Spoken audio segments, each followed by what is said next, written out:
Welcome, everybody, here to Tioga Football. It's a 446 Sports production of Tioga Indian Football, brought to you by Kingstop Chevron and 28 East Chevron. Appreciate our title sponsors allowing us to do what we do each and every week here. I am Billy French, honored to be your voice of Tioga Football. Alongside me every week, my partner, I think he felt like I left him out to dry a little bit last night, but I told him he did a great job hosting the show last night at Quibito's at the Reservation Roundup. My partner, Thomas Scully, and of course, we got Shane Henry working production. We tried to get Shane a headset tonight, see if he wanted to chime in a little bit, but he said, no, I'm good just being behind the camera, Coach. Yeah, he did. Yeah, you know, Shane did a great job. He always does a great job. We get here, and look, he's already got everything set up. I think he got here at 2:30 today. I don't know. I don't know who's more fired up, him or the people out on the field, but he's ready to go. Last night was fun.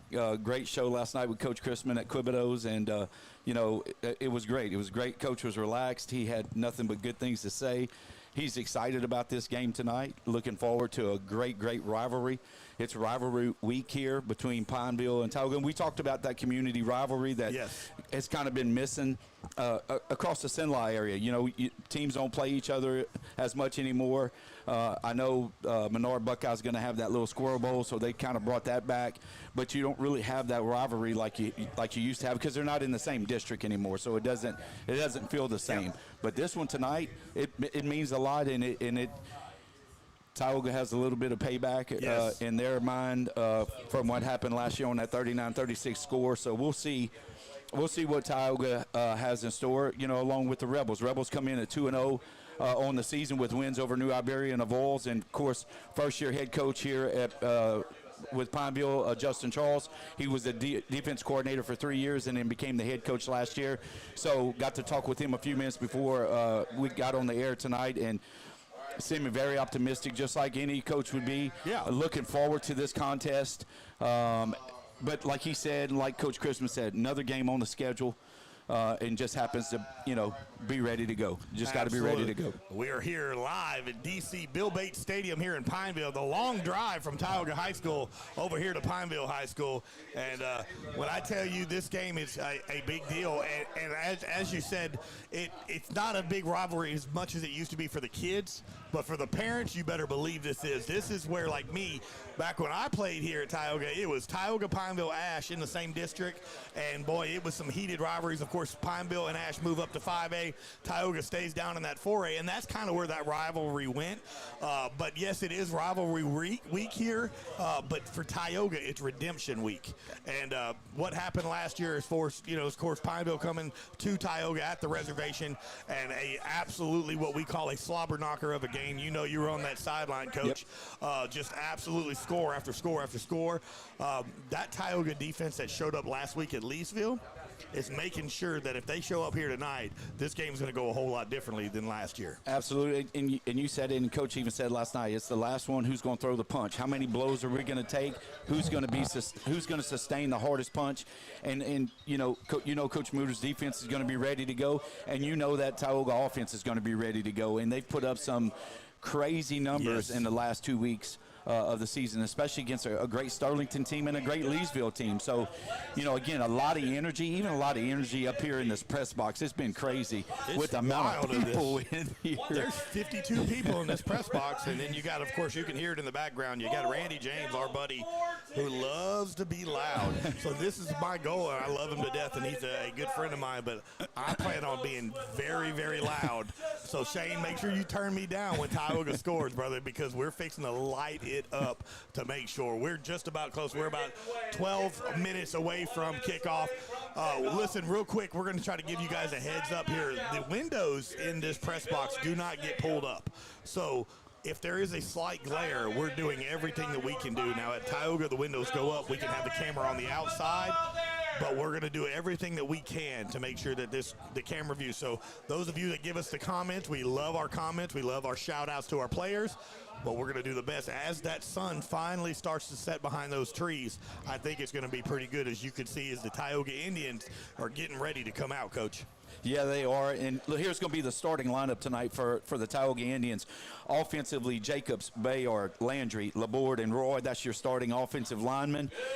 Receivers, Angelo Shelton and Kerwin Johnson. Christian Isles in the slot. Of course, the big H-back, A.J. Adams. And we have another addition, but we'll hold that one until the game starts, and we'll share that information. And, of course, Chase Malone, our quarterback. Case Malone, yep. Case, I said Chase. Sorry, Right. He said Case all week, though. You did I did. good. Case Malone at quarterback, Kenny Ponche at running back, and, of course, Jackson Tarver, our 446 Sports Player of the Week last week, is going to be that backup. And just think, and I told Coach just last night, the punch, the 1-2 punch of Ponche and Tarver was unbelievable last week against Leesville. So, again, we're looking for a great performance from those two guys. Defensively, we got on the defensive line, you're going to have Sherman, Adams, Thomas, and Fogelman on the four-man front. Your corners will be Lloyd and Shelton again. Safeties are Tarver and Johnson. And our linebackers, Ponche, Henry, and Fall are going to be our linebackers tonight. And, again, as the Indians take the field, we're expecting big things tonight out of the Indians, and like Coach said, another game for them, but what a great week of practice. Yes. And the anticipation of this game, based off of what happened last year, brought a lot of energy to practice all week, and that's all that they focused in on was doing the right thing, doing what you need to do, keep your eyes controlled on what's in front of you, and that's all that matters. You're going to hear me say this word a lot tonight. It is redemption. Redemption. This senior class from Tioga High School, and again, I know you can hear the noise in the background. They love to be loud over here, and that's fine. We're going to quiet them up. This defense and this senior leaders, Cohen Henry talked to me the other day on how important this game is for them seniors. This game, of course, every game is important every week, absolutely. But during the offseason, I guarantee you every one of those seniors circled this game on their schedule to come back. Redemption, redemption, redemption. The Tioga Indians coming in 1-1 after a big win last week against Leesville. This Pineville team coming out 2-0, defeating New Iberia and Avoyles. But they ain't played a Tioga team yet. Get ready for it, because this Tioga team is ready to roll here as the Pineville Rebels come out to the field. Again, Tioga in the white on white with the white helmets. Pineville with the black on black with the maroon trim here, the maroon letters, as we're just about getting ready here. 8 minutes, 50 seconds left here for kickoff. And we're going to take a break here, and we're going to bring it back here as we get ready for the prayer, national anthem, and kickoff. This is 446 Sports production of Tioga Indian Football, brought to you by Kingstop Chevron and 28 East Chevron, our title sponsors. We'll be right back on 446 Sports.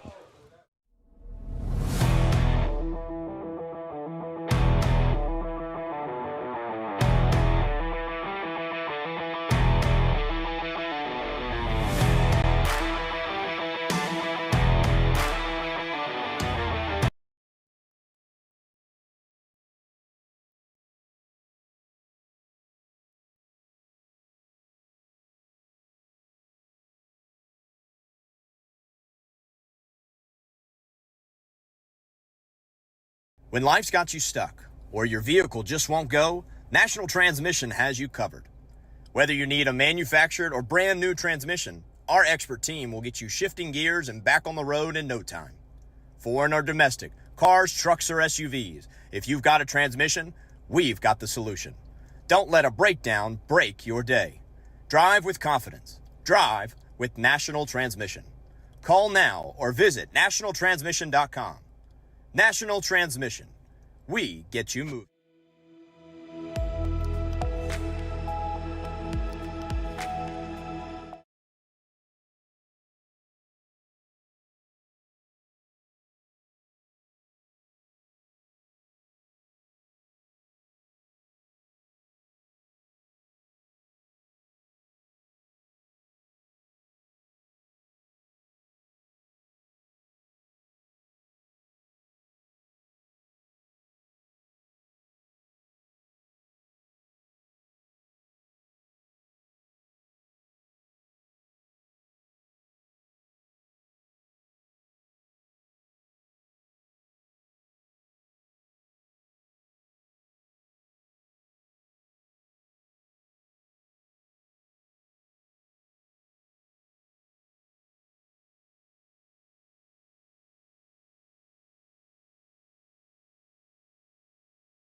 Welcome back, everybody, here to a 446 Sports production of Tioga Indian Football, brought to you by our title sponsor, Kingstop Chevron and 28 East Chevron. Tioga Indians 446 Sports title sponsor here, as we are live at DC Bill Bates Stadium here in Pineville, Louisiana, as your Tioga Indians take on the Pineville Rebels here. The short drive for the Tioga Indians here, and game that we have been waiting for late. I'm telling you, all year long. I stayed up late last night just thinking about this ball game and how important it is for not only for these young men and women, but these parents that are very, very emotionally invested in this ball game. As we're seeing the captains for Tioga, that's Cohen Henry, Karlinski Lloyd, and Christian Isles. For the Rebels, for the Rebels, you've got Tate, you've got Mix, you've got Kelby, and it looks like you got Tatum, 60, 23, 1, and 71. You know, the story of the game last year was all about Aiden Tate and what he was able to perform and the things that he was able to do against Tioga. So for him to be able to come back and for his senior season, along with Kilmore and Phillips, those are going to be the two big offensive threats for the Pineville Rebels. And he's talking with Coach Muter. He knows exactly who they are, 23 and 6. So that's going to be the keys tonight. Again, the goal is to make it a one-sided game, take something away, and so we'll see what happens. As we get ready here, Tioga has won the coin toss and elected to receive. So here we go, ladies and gentlemen, boys and girls, football fans across central Louisiana. Now is the moment you've all been waiting for. It is game time. Your Tioga Indians take on the Pineville Rebels. It is Rivalry Redemption Week here in Pineville in Rapides Parish. And the Tioga Indians want to get that ball first, Coach, and shove it down that throat and get a little points on the board. Yep, and you know, talking with Coach Chrisman, hey, like he said, we're going to do what we've got to do to get that ball into that end zone and to take that ball, come over here and take the ball first. Just trying to make a statement right here early before we even start the game that there's no doubt who's got the better offense, and we're going to see here shortly exactly what's in store for tonight for those Indians playing those Rebels here in Pineville. I hope you guys know that I'm going to be very emotional tonight. This is the game I've waited for. Kervin Johnson back deep for the Indians. Karlinski Lloyd, also Jackson Tarver. And then the up men is Christian Isles. And let's see where they kick. If they're smart, if they've done any scouting, they're going to kick it away from number 1, Kervin Johnson, who leads the team in touchdowns this year through 2 games, 4 touchdowns. And let's see what they do here. I'm telling you, I'm sure they've scouted. So I would imagine this is going to go to Jackson Tarver or Karlinski Lloyd. I would probably think it'd go to Karlinski if it doesn't go to an up man. Jocko Lee, the kicker for Pineville, getting ready to step up to the ball and kick this ball away, and this game is underway. And it is going to Kervin Johnson. Kervin fields it at the 1-yard line. Kervin Johnson to the left side, cuts back up the middle, still on his feet. Kervin finally drug down. A good return by Kervin Johnson all the way to the 38-yard line, they're going to say. So it'll be a first down, and let's see if that's a continuing trend if they keep kicking it to Kervin. Well, 35-yard kickoff return, so there's no doubt he wanted the ball, and they kicked it right to him. So here we go, a little matchup down here, one-on-one. It's going to be Kervin Johnson and Mix. Hakeem Mix down at the bottom. All right, you'll see that matchup all night long. Tioga in the shotgun, led by the senior quarterback, Case Malone. To his right is Kenny Ponche. Top of your screen, Angelo Shelton.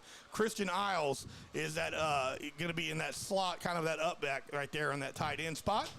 And they're going to hand it off to Ponche. Ponche to the left side, stiff arms one, still on his feet. Kenny lowers the shoulder and finally pushed out of bounds just short of midfield. But that's going to be enough for a Tioga first down. Similar play to last week. He hits the outside corner. Again, this time it's actually on our sidelines. Gets about a 14-yard scamper right there. Ponche off to a fast race, and so is this offense as the ball is snapped.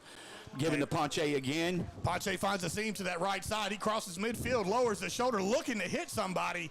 Tackle made that time by T.J. Edwards for the Rebels. But that, again, that's two plays 2 first downs for Tioga. Another 15-yard gain right there by Ponche, and now we're on the other side of the 50, and here we go. 2 receivers near side. Top of your screen is going to be Shelton. Ponche to the left. They fake it. They're looking. Roll out by Case Malone. He's going to go ahead and tuck it himself and gets out of bounds. Pickup of a couple yards. That's going to be about a 4 to 5 yard carry, and it brings up second down for the Indians. This is what I love about Case. He didn't have an open receiver. Instead of throwing it or trying to get it down the field, he got his head up. He's looking downfield, made those secondary guys think he was going to throw it, and he got what he could, and he's got second and short right here on the 35. Second down, 2 receivers, top of your screen. They're going to hand it off to Ponche. Ponche waits on his lineman, falls forward, and then finally push back, but forward progress should get him to that 35-yard line. That's going to bring up third and short now for the Indians. Once again tonight, the offensive line has already started their dominance by pushing those Rebels back into those linebackers, and it's tough for those linebackers to make that tackle if those linemen are sitting in their lap. Third down now for the Indians. Kenny Ponche to the right of Case Malone. Kervin Johnson at the bottom of your screen. Case hands it to the left side, and there's a host of Rebels there. Pickup of a yard. It's going to bring up a 4th down, and a early decision right here by Coach Dan Crispin for the Indians. You got to think they're going to go for it in this field position. Absolutely. Little zone play right there by the Rebels, and Brady McCann for the Rebels made the tackle, but the Indians ran a little zone. 4th and 2 right here. Here we go. Case Malone, the senior quarterback here, captain of this offense. 2 receivers top of your screen. That's Shelton and Isles. Kervin Johnson right here on the bottom.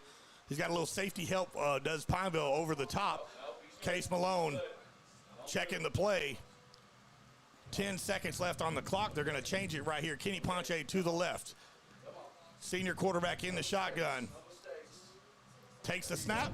They hand it off to Ponche right up the gut. Kenny lowers the shoulder but picks up enough for another Tioga first down. What a great check right there and read at the line of scrimmage by Case. All he did was he saw the linebacker want to blitz from the outside, and Ponche went right where that outside backer blitzed, and so there was nobody there for him to pick up the 4 yards. Good job by the Tioga quarterback here. His check down. He's going to drop back. He's looking. He's got Angelo Shelton, but we got a little bit of problem there. That was a miscommunication between Angelo and Case.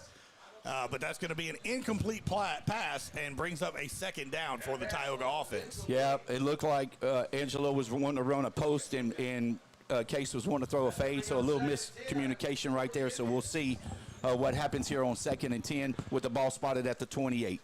Here we go. 2nd and 10 for Tioga.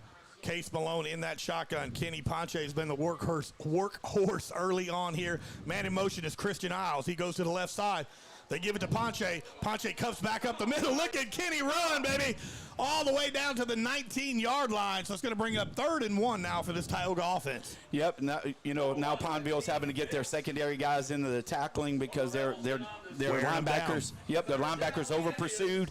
Ponche put his foot in the grass and cut back and had to have the guys in the secondary make the tackle there. Here we go. That's going to be Case Malone just keeps it himself and follows that big offensive line. Forward progress will be enough to move the chains, and another Tioga first down. 5th one on this series, Coach. Once again, what a great decision by Case. He saw something, and being a senior, being on that field for the last 3 years, almost 4 years, he knows what he needs to do to get that ball. Their goal is to get that ball in the end zone in this first possession. Here we go, Case Malone.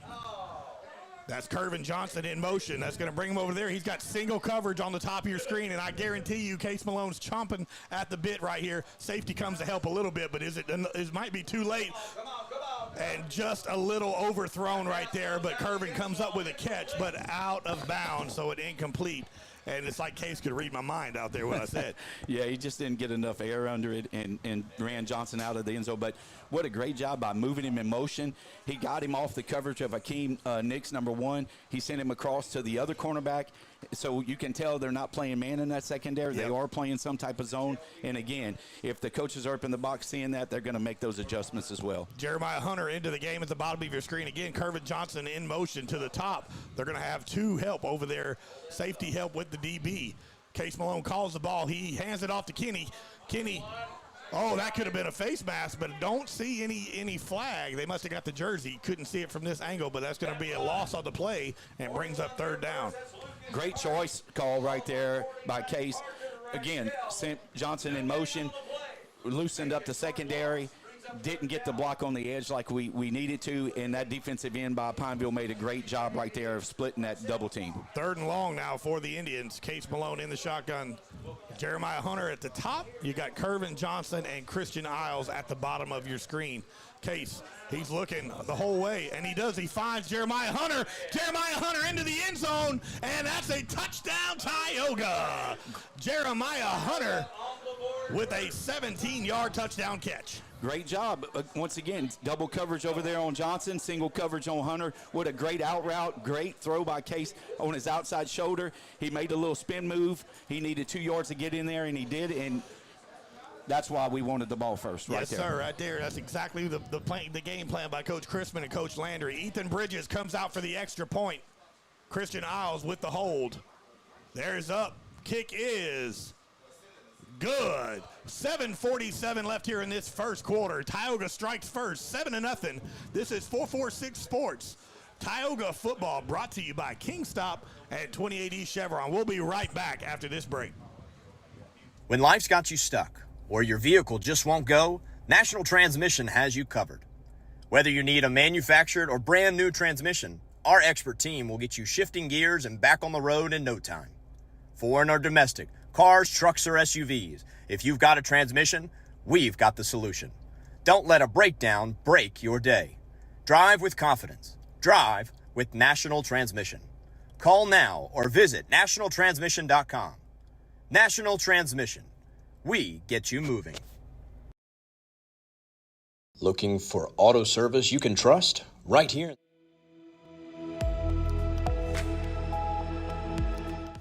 Welcome back, everybody. Tioga strikes first on the opening drive. Methodically moves it down. A Malone to Hunter 17-yard touchdown. Ethan Bridges with the extra point, and it is 7-0 here as Tioga gets ready to kick the ball off, and Pineville will get their first possession on offense. But, you know, you win the coin toss. You want the ball first to set a standard here early on in this game. No doubt. Set the standard, set the tone, and now we're going to kick it off to the Rebel offense and see what they can do with Kelmar and Phillips deep here, and it goes actually to Tate. Yeah, a little pooch kick right there by Ethan Bridges here. That could have been a holding, but not. That's going to have Tate all the way and goes out of bounds. Thought I saw a little holding over there, but no call, so that's going to be good field position right there. Aiden Tate. Any Tioga fan that watched the game last year know who Aiden Tate is, that young man, and there it is. See, I called it, but I just didn't see the flag. They did throw the flag back there, so that will be holding all the way back around that 32-yard line. Yeah, I mean, he did a great job of getting outside on this side, but on the other side, we had a great coverage, kick coverage. But again, when you get held up, it definitely changes the trajectory of your guy going down that field, and that's what happened. It looked like Karlinski Lloyd was trying to make that tackle, I believe, and got kind of hit, got held there. So that'll bring them all the way back. So it'll be 1st and 10 Pineville. And again, quarterback for the that's Carter Smith is the quarterback for Pineville, and of course you'll hear Aiden Tate's name a lot here this evening as well. Let's see what this Mooter defense can do here. I'm excited to see, after a great showing last week against a very good Leesville Wampus Cat team, this Tioga defense. And you'll see on that right defensive end, Coach, that's a fellow by the name of Tarver Landry's back, boys and girls. So having that extra weapon right there, him and Cohen Henry, Bryson Falls, that whole crew, that's a hard-hitting machines right there. And then you got Sajavion Champion as well. So here we go, Pineville in the shotgun. Carter calls and looks at the play. Waiting on it here. We got 20 seconds left here on the play clock. Man in motion. They're going to hand it off to Tate right up the gut. Spins around here. See who that was. First man there, that was A.J. Adams, slowed him down, and then a couple of Tioga Indians helped, so it's going to pick up 2 yards. Yep, you know, Coach Chrisman talked about this too, gang tackling. We've got a gang tackle all night, get 11 hats to the ball, and so that way we can bring that big man down. I have a feeling Chase Thomas is going to have himself a night tonight here. And on cue, Tarver Landry in the backfield. Untouched. I'm telling you, we've been waiting on him to come back because he's a flex. We call him a utility knife. He can do anything. He can play offense, he can play defense, special teams. The Tarver boys can play. So a big loss on that play right there. So it's going to bring up 3rd and long now for the Rebels. again. I'm super excited to see my buddy Tarver back on the field. This is a perfect game to make that type of a entrance here. They're going to bring the house, and he's going to roll out to the right. This Carter, and he's got a lot of room. Still on his feet, and Karlinski Loin pushes him out of bounds, but they're saying he stepped out of bounds at about the 35-yard line, but that should be enough for a first down. Good move right there by the quarterback. Yeah, Carter did a great job of getting on the outside right there, and he made a little move, and we had nobody on that side. When the motion went, we slid our secondary coverage, and so it was the defensive end against the quarterback, and this time he wins. Here we go, first down now, ball spotted at that, what is that, the 34-yard line now. 6:35 left here in this opening quarter. Tioga on top 7-0. Pineville puts it in motion here. Going to run to the outside and got a lot of room, and he's got nobody, only person that can get him, and my goodness, what a carry right there. That is Phillips all the way to the house, and that's a touchdown, Pineville. Well, and you know, Coach talked about that, about Kilmore Phillips and his speed and how fast he is, and they did a great job on that jet sweep, gave the toss, but what a great job by Pineville to seal that in. Yep. And I don't know what happened to the corner or the safety, but neither one of them came into the picture. Yeah. And so a huge play right there and touchdown. I don't know what it was at, about 64 yards or 65-yard touchdown right there by Kilmore and Phillips. Yeah, Phillips with a long touchdown run here in the extra point pending here for Pineville. So a great first drive for both of these teams. Tioga scores, and then Pineville with the long run. Kick is up. Kick is, they're going to say a flag here. It looked like, was that Bates? Yeah, it was Kentrell Bates. Let's see what the official call is. Yeah, it's going to be against Tioga. Let's see. They're going to see if they want to get it on the kickoff or they want to put it on the extra point again. I think it becomes a dead ball. Yeah, they're going to redo the kick.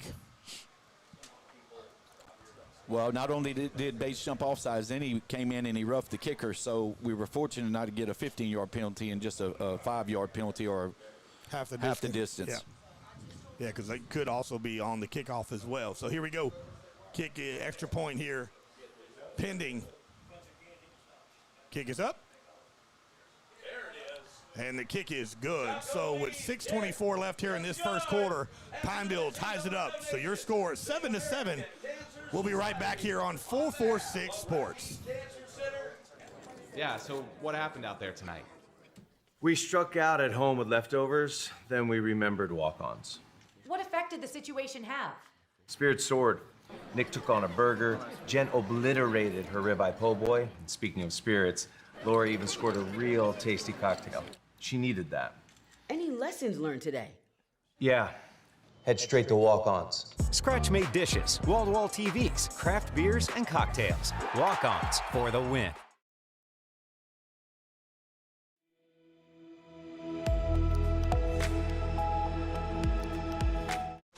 Welcome back, everybody, here. Pineville scores on the long touchdown run by Phillips.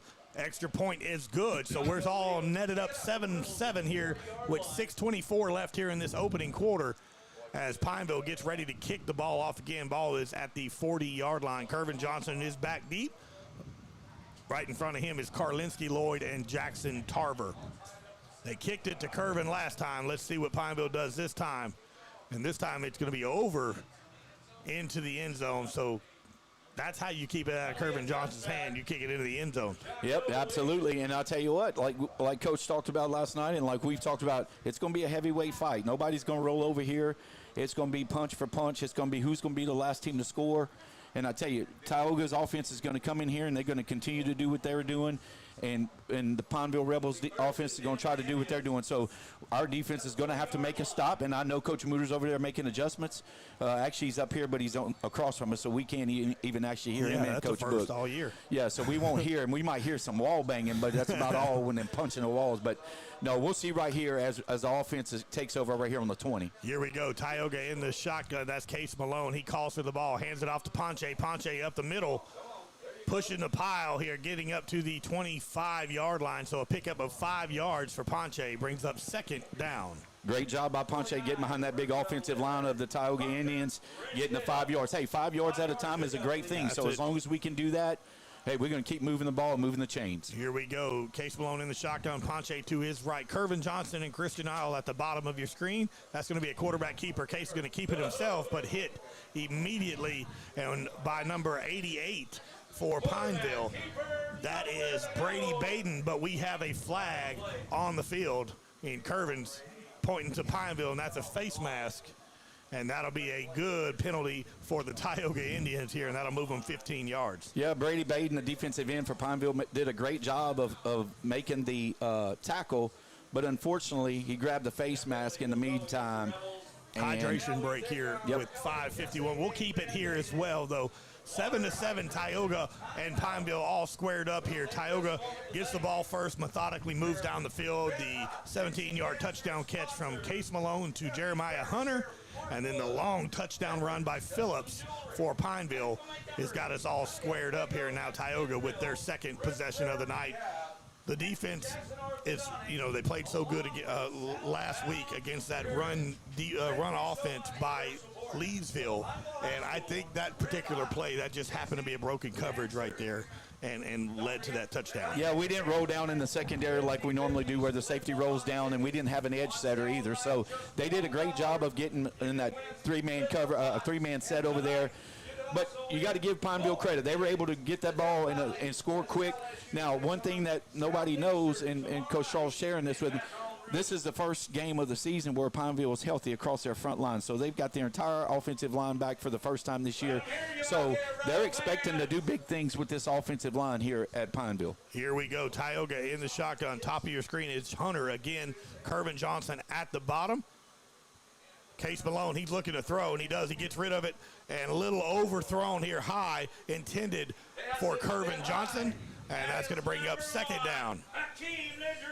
Yep, great job right there by Akeem Mix. Akeem Mix is only about 5'7", so the matchup with him and Johnson, we'll see how that goes all night long. But right now, a little overthrown ball right there by Case, but, hey, got to reset, second down right here at the 37-yard line of the Indians. That matchup, we'll see if we can get into that goal line situation. That sets up very nice for Kervin Johnson. Case Malone, high snap, picked up by Case, and gonna slide down, and a big tackle by Brady Baden, and that's gonna bring up a long third down now for the Indians. Well, uncharacteristic of Tucker to snap that ball like that, but what a great job by Malone by just getting the ball back without getting a turnover right there. That ball could have bounced anyway, and Malone just became a shortstop right there, scooped it up, tried to get what he could get. But look, third and long right here, I think we're going to be fine. We just don't need to panic or push anything down the field. Let's just do what we do and let's continue to let that defense do its thing. Let's see if we can find a little soft spot in the zone right here and let one of our skill players make a play here. Third and long here for the Indians. Kervin now in motion to that left side. And whistle's blown. That's unfortunate. Let's see, that's going to be a delay of game here, and I thought we got it away just a hair, but whistle's blown here, 5 yard, more penalty there. So it's going to bring them up. What's another 5 yards? 5 yards when it's third and forever, it doesn't matter. We just need to get some positive yards here. But look, hey, we're going to figure this out. And look, excitement in the air right now is what it is. The jitters, the adrenaline's flowing right here, and everybody's got jitters going on. But they're going to get settled down in here, and we're going to get this thing rolling here quickly. Kervin Johnson now at the top of your screen. And they're playing in that prevent defense here. Nothing over the top. Case steps up into the pocket, and he throws it intended for Tarver. Tarver makes the catch, breaks the tackle still. Look at Tarver Landry all the way down to the 40 and rumbles and bumbles. And look at Tarver Landry making his first catch of the year coming back from injury. Tarver Landry with a big yardage. I tell you what, you got to give all the credit to that offensive line and to Case stepping up. But that offensive line gave him almost 3 seconds right there to throw it. He stepped up in the pocket. And who came across the field was Tarver Landry, wide open, did a good stiff arm, but a huge first down right there. We didn't even count to see how big that first down. Look, we said it was 5 more yards, right? Exactly. Tarver Landry comes through with his first catch of the year, finally getting healthy back. This is the first game of the season for Tarver. And Case finds him on a good little play. They're going to hand that ball off to Kenny Ponche. Kenny trips over his own feet, falls forward, though, picks up about maybe 1 to 2 yards. It's going to bring up second down. what a big momentum turn right there after the possible fumble back here. Case just steps up into the pocket, sees his man, just throws it over the top where only he can get it, and then he let his skill player do the rest. It's nice to have a Johnson out there where they're double teaming him and they forget about everybody else across the middle. Here we go. Malone in the shotgun. Ponche to his right. They hand it off to Kenny. Kenny cuts back up to the middle, to the 10, to the 5. Touchdown, Kenny Ponche. What an unbelievable play right there by Kenny. Again, a little zone play right there. Nobody in the secondary right there. They're playing that 2 cover over Johnson, so the safety wasn't in the box, and Ponche got into that secondary, and there was nobody except for the free safety on the opposite hash mark to try to catch him, and he couldn't do it. Kenny Ponche doing Kenny Ponche things. Again, had 2 touchdowns last week. He was the Farm Bureau Jason Hawk Player of the Week here in Central Louisiana, Kenny Ponche, and he does it again with the 35-yard touchdown run. 3:47, Ethan Bridges' kick is up. And the kick is good. So Tioga on their second possession, 2 possessions, 2 touchdowns for the Indians. 3:47 left here in this first quarter. Tioga on top, 14-7 here at Pineville. We'll be right back on 446 Sports. During National Cataract Awareness Month, Wallace Eye Associates is joining the American Academy of Ophthalmology to help prevent blindness by offering complimentary cataract screenings. If you're over 65 and noticing unusual changes in your vision, our free screenings can help determine if you have cataracts. Call us today to schedule your complimentary cataract screening. When it's time for cataract surgery, there's only one team, one focus, your vision. Wallace Eye Associates. Firehouse Subs just partnered with Hot Ones to create 2 new hook and ladder subs. One with pickles.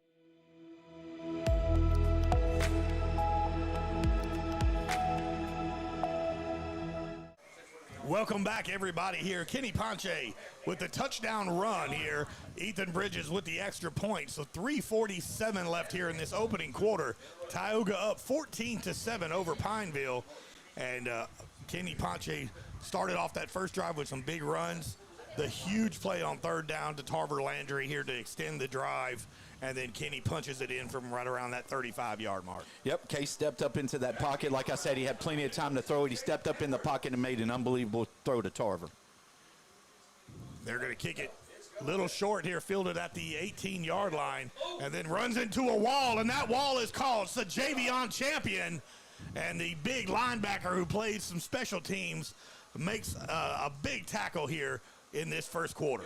Well, the pooch kick by Bridges just Kelmorian couldn't get his momentum going forward, and what an unbelievable play right there by Champion, hustling down the field. Again, you're talking about defensive starters on the kickoff.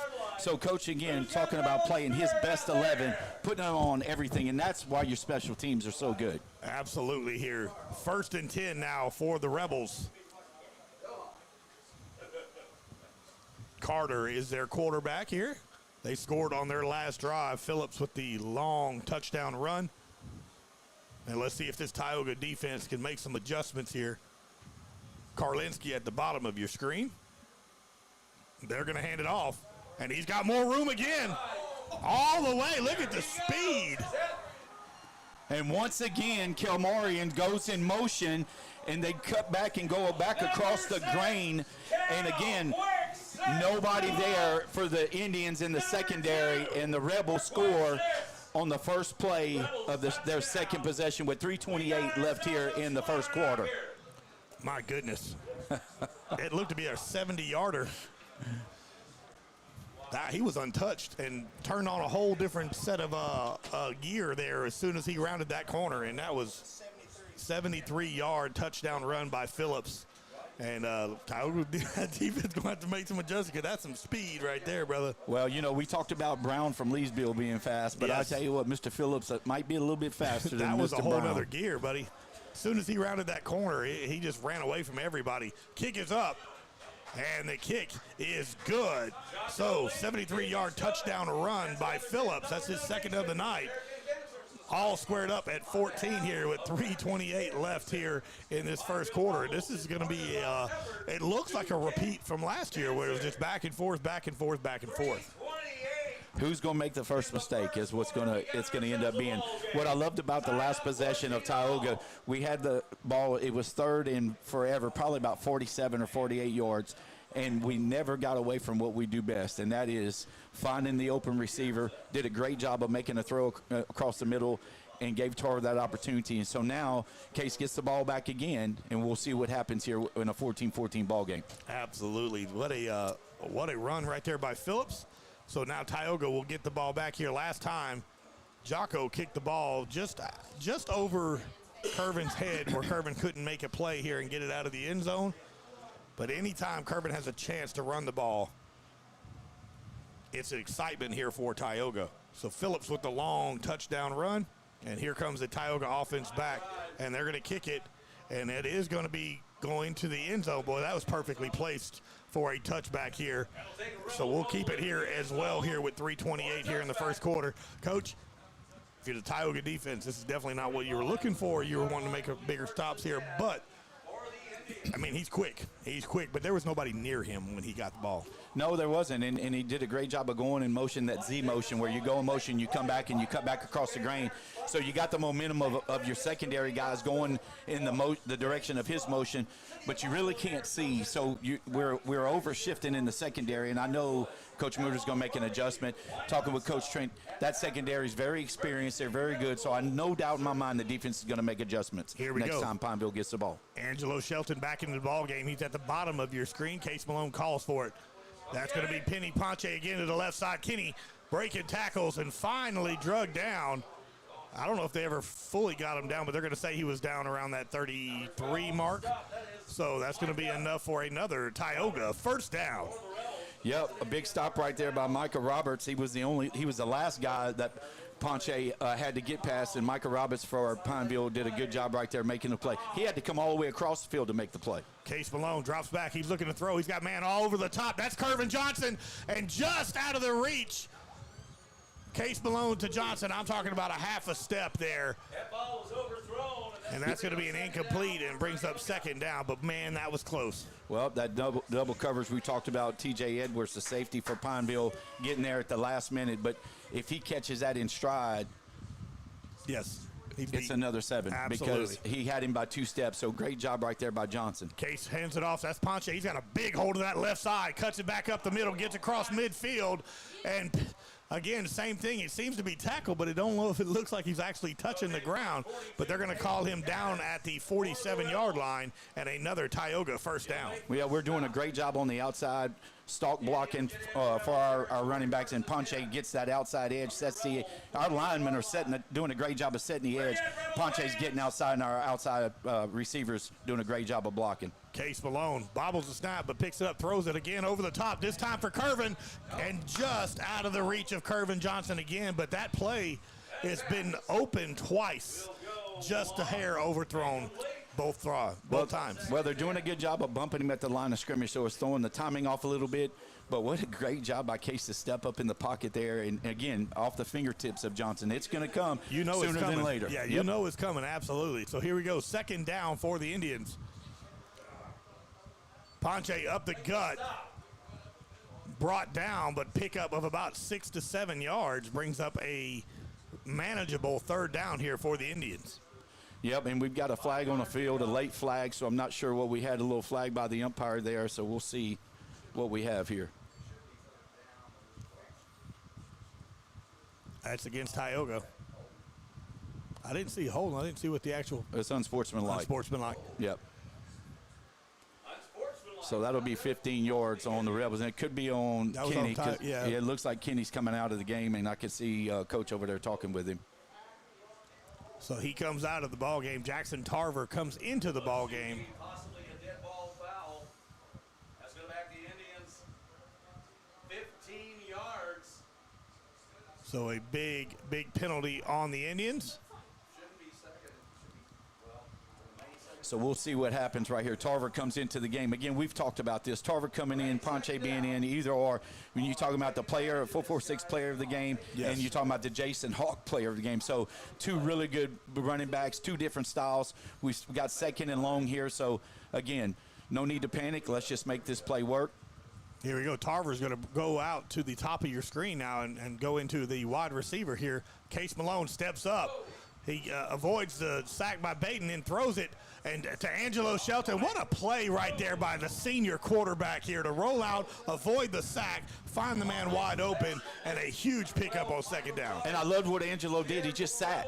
He saw him scrambling. He sat down, and he said, hey, give me the ball. Nobody's covering me. They kept backpedaling in the secondary. What a huge play right there. It was third and probably 20, and we get another first down here to keep the chains moving. That's that senior quarterback there with that kind of knowledge here. That play, they handed off to Tarver. Tarver cuts back up the middle. Look at him put the foot in the ground. Jackson Tarver finally drug down at the 20-yard line, but another Tioga first down. That energy from that Tarver. 1-2 punch, baby. It's unbelievable. You know, I was sitting there last night talking with him. He's not a big guy, but man, he's a stocky guy. You know, you don't realize how big he is when you're sitting next to him without pads on, but he's not tall, but he is stout. Jackson Tarver with the first down here. Case Malone, they hand it off again, this time right up the gut.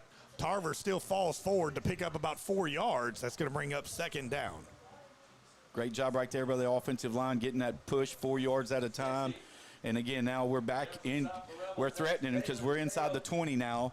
So we'll see what we do right here on offense. Here we go. Second down for the Indians. That's Shelton and Christian Isles at the bottom of your screen. And a whistle.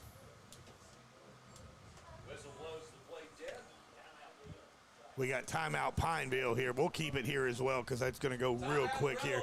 40 seconds left here in this opening quarter, and it's been 4 possessions, 4 touchdowns, 2 from each team here. And it's been a barn burner, to say the least, or they call it a slobber knocker.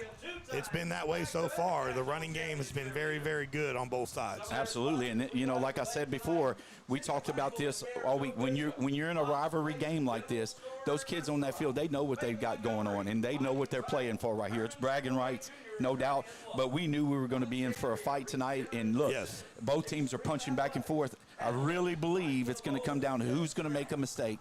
And right now, the offense of Tioga does not seem stoppable. I know Pineville has scored twice, but the recovery on 2 huge third downs for us to just get those back like nothing. Yep. It's been chunk yard after chunk yard. I mean, Pineville has had those 2 big runs, absolutely. But the chunk yards by the Tioga offense sets it up for later on, I think, very, very good here. Second down now for the Indians. 40 seconds left here in this first quarter. Case Malone calls to the ball, drops back, quick pass out to Kervin Johnson. He breaks 1 tackle. Kervin still on his feet. Kervin Johnson into the end zone. Do they give it to him, or are they going to say he stepped out of bounds just short? And they did give him I didn't see, thank you very much. Appreciate Sinlaw Preps over here giving us some, throwing the hands up. Never saw the official. I didn't see it. But Kervin Johnson does get into the end zone here. So Kervin does it again for the 5th time this season. Game number 3. He's got 2 every game so far. And Kervin Johnson scores with the pass from Case Malone here as the extra point pending. Great call right there by Coach Landry to just run a little stop route, get him the ball, let him make a move, and he did a great job of that. The kick by Bridges is good. So with 31 seconds left here in the second quarter, your Tioga Indians go up 21-14 over the Pineville Rebels. We're going to take a break. We'll be right back here on 446 Sports. When other dealers judge your past, National Autoplex is here to drive you into your future. We're Sinlaw's only no-credit check lease-to-own dealer, where bankruptcy, bad credit, or no credit is no problem. At National Autoplex, we believe in second chances and fresh starts. If you've got income, you've got options. Come see why more drivers are choosing National Autoplex, where you're more than a credit score. Visit us today or apply online at nationalautoplex.com. Looking for expert glass repair, tinting, or top-notch service? Look no further than Fast Glass. Your local favorite for years, now proud to be part of the National Automotive Group family. Same trust.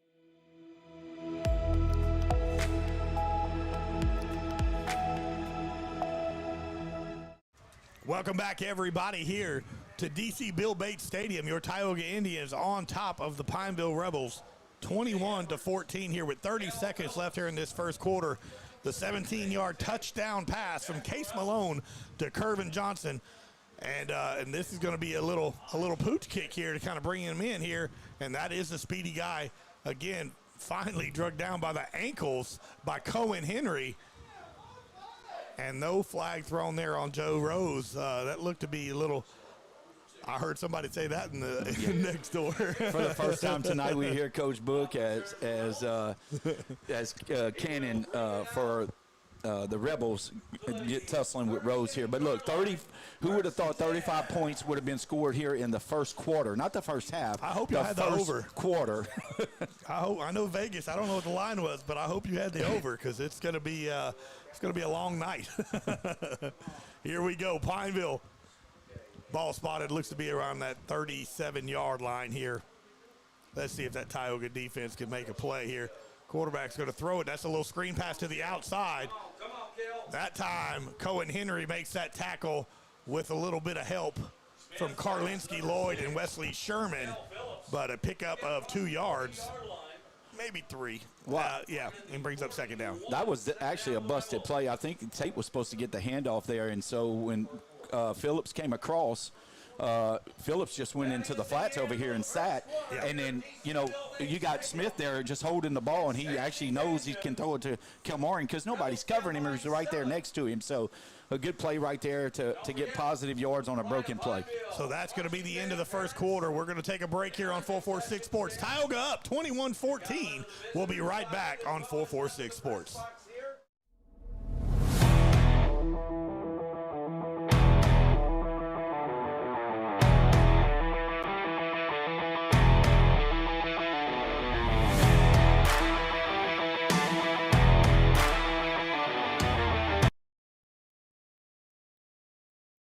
When life's got you stuck or your vehicle just won't go, National Transmission has you covered.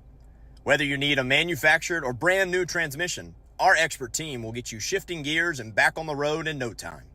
Foreign or domestic, cars, trucks, or SUVs, if you've got a transmission, we've got the solution.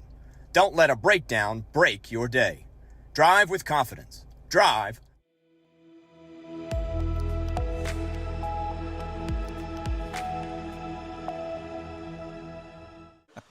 Welcome back, everybody, here to D.C. Bill Bates Stadium. This is a 446 Sports production of Tioga Indian Football, brought to you by Kingstop Chevron and 28 Chevron. Appreciate our title sponsors as we're getting ready. Second down for the Rebels. And there's a handoff to Tate. And what a great tackle by the smooth senior of SmackDown, A.J. Adams, with the tackle. And that brings up third down. AJ did a great job of getting into that line and just splitting the double team to get Tate there at the ankles right there to make a big stop right here with 3rd and 8 now as they are moving people around in that for the wide receivers for Pineville. Third down now. See if this Tioga Indians defense can hold true here. Look, is that Curvin Johnson here playing DB at the bottom of your screen? They're going to roll out. And a beautiful play call right there by the Rebels. Beautiful play design right there. And that was catch made by number 9, McQuarn, with the first down. That'll move the chains. Well-designed play right there. Yep, and that's actually Bates in there. Curvin's actually out right now. That was Bates actually on the play right there. They just run a little curl rail concept, and Bates got caught up on the curl. But what a great recovery. But we've got a flag here. It looks like it might be a holding call. They called holding on there. Again, don't take anything away. I didn't see the holding, but the play design was very, very nice. But that's going to come back here and make it up long third down now for the Rebels. Well, when you do that play action pass with the curl rail concept, it does take a little while for it to develop. So they must have gotten somebody holding there on that interior line of the Rebels. Third and long now for the Rebels. And let's see if this Tioga defense makes sure they play nothing over the top. That's Jackson Tarver out there as well as Karlinski. Here we go. They're going to look. They're throwing it. Going to roll out to the right side. Oh, what a flag. Hit him in the head. My goodness, that could be a targeting. I mean, that literally almost took his head off. He blocked him extremely high here. And that was all hit on number 18. That's Joe Rose taking that lick, and that is against Pineville. Yeah, that was a shot right there. Yeah, that's one of those blindside blocks, and that young man brought the shoulder to him. He didn't just block him; he threw a forearm into his head. So that's definitely going to get a 15-yard penalty every time on you.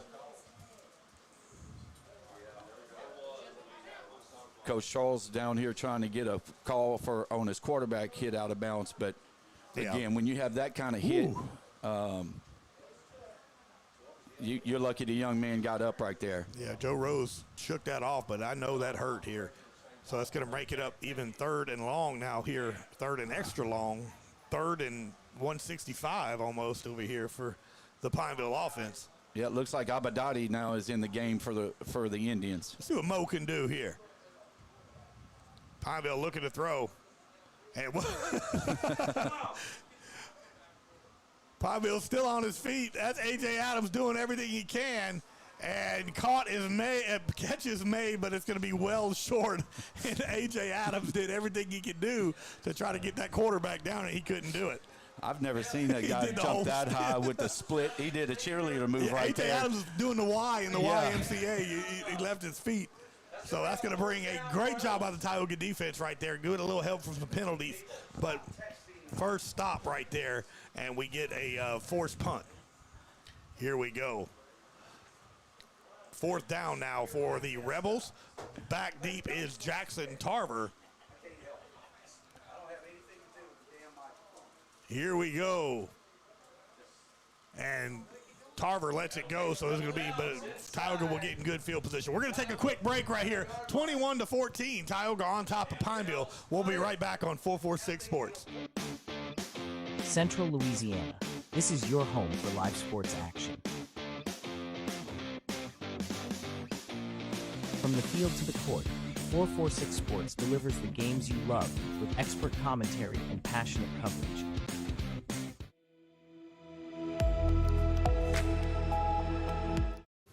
Welcome back, everybody, here. 9:55 left here in this second quarter. Tioga on top, 21-14. Tioga's defense makes a big stop on that last drive, and out comes the Tioga offense led by the senior quarterback, Case Malone. The bottom of your screen is Kervin Johnson, and Case is looking his way. The quick pass and tries to turn upfield but can't do it. Good tackle right there. Well, a little one-on-one right there. With Hakeem Nix. Yep. Yeah, mixed with and Kervin Johnson, a little one-on-one matchup that you'll see all night long. Well, they're giving him the cushion, so he's using that to his advantage. He's running that little quick stop route and just getting him the ball in space and letting him do his thing. 7 yard. It's like a little 7-yard run every time here. Pickup of about 5 yards there on that play here. Case Malone in the shotgun. Hands the ball off. Ponche looking for a seam. Ponche finds some room to that left side. Look at a block by Kervin Johnson. Ponche into the end zone. Touchdown, Tioga. Kenny Ponche with the score. What a great job right there by Ponche to get on the outside, to get to the edge, and again, set by that offensive line. And then just to get by Johnson, and believe it or not, Johnson did a great job of not putting his hands on him. He just stayed. He just shadowed him all the way down, and then he just bursted up. Ponche just bursted right past him. So great job right there by Johnson by not putting his hands on him. Kenny Ponche with the 51-yard touchdown run here. So Tioga strikes again. Ethan Bridges getting ready for the extra point. Christian Isles is the holder. Kick is up. And kick is good here with 9 minutes, 12 seconds left here in this second quarter. Tioga extends its lead 28-14. We'll be right back on 446 Sports. During National Cataract Awareness Month, Wallace Eye Associates is joining the American Academy of Ophthalmology to help prevent blindness by offering complimentary cataract screenings. If you're over 65 and noticing unusual changes in your vision, our free screenings can help determine if you have cataracts. Call us today to schedule your complimentary cataract screening. When it's time for cataract surgery, there's only one team, one focus, your vision. Wallace Eye Associates. Firehouse Subs just partnered with Hot Ones to create 2 new hook and ladder subs. One with pickles marinated in Last Dab Reaper sauce to test yourself. And a milder one with crispy garlic chips if tests aren't really your thing. Find out how hot you like it for a limited time at Firehouse Subs.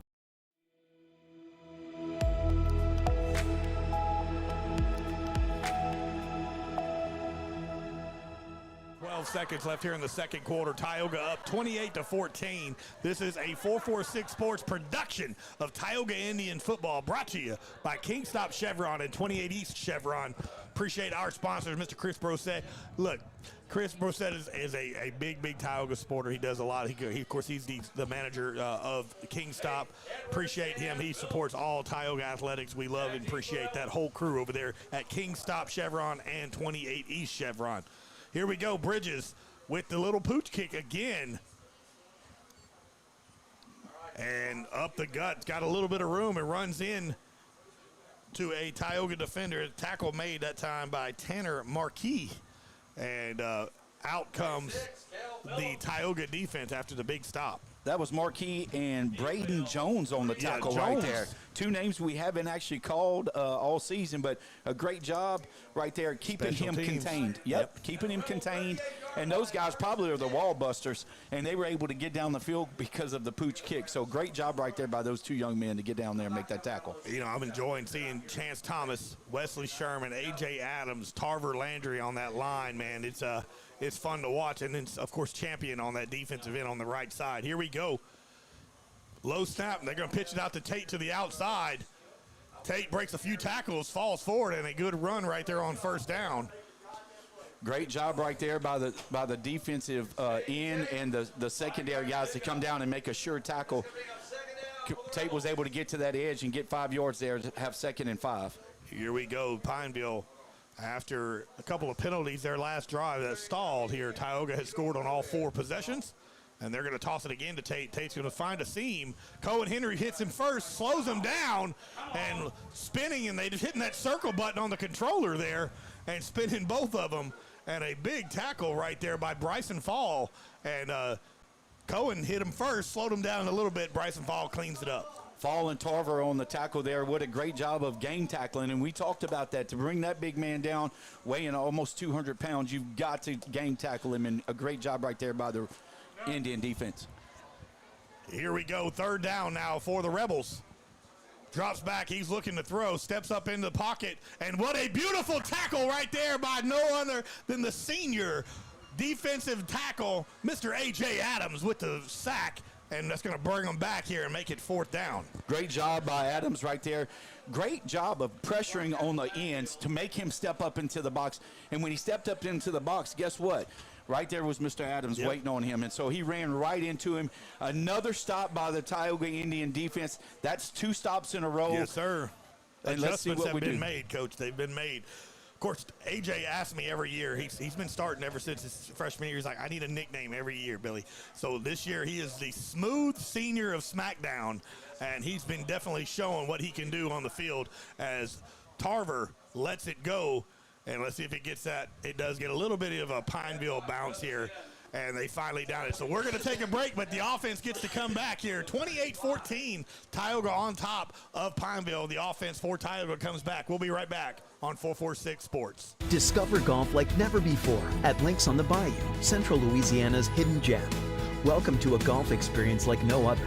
Our Links style design sets the stage for an exciting and unique adventure. 5 distinct tee boxes.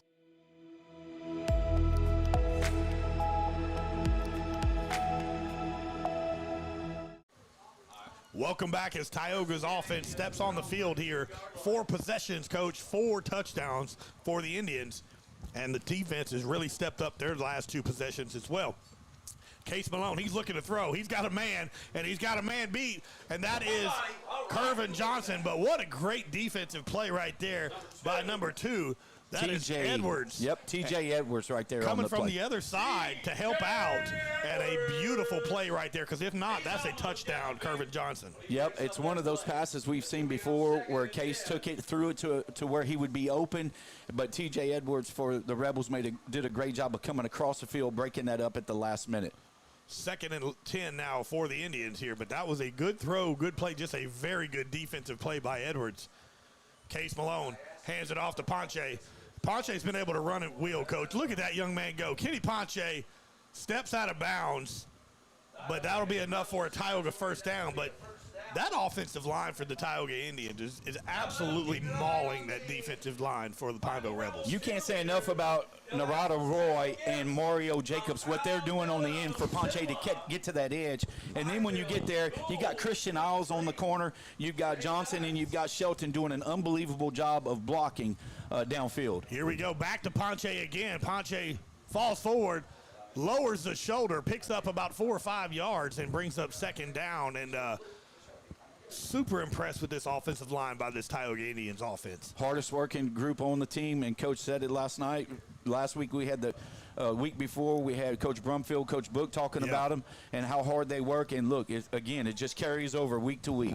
Here we go. Second down now for the Indians. Case Malone calls the ball, hands it off to Ponche to that right side. Kenny cuts back up the middle, falls forward, and that's not a very good spot. Looked like he got across here, but they're going to say he's just short, so it's going to bring up 3rd and short now for the Indians. That was all Ponche right there. 3 Rebel defenders right there to make the play. None of them made it, and he fell forward. I don't know how good that spot was, but that wasn't a very good spot right there. So we got 3rd and short right here for the Indians. Yeah, let's see. That's going to be an official timeout here at that 6-minute mark. Hydration break here. We'll keep it here as well. 28-14, Tioga on top of Pineville here on 446 Sports. Brought to you by Kingstop Chevron and 28 East Chevron.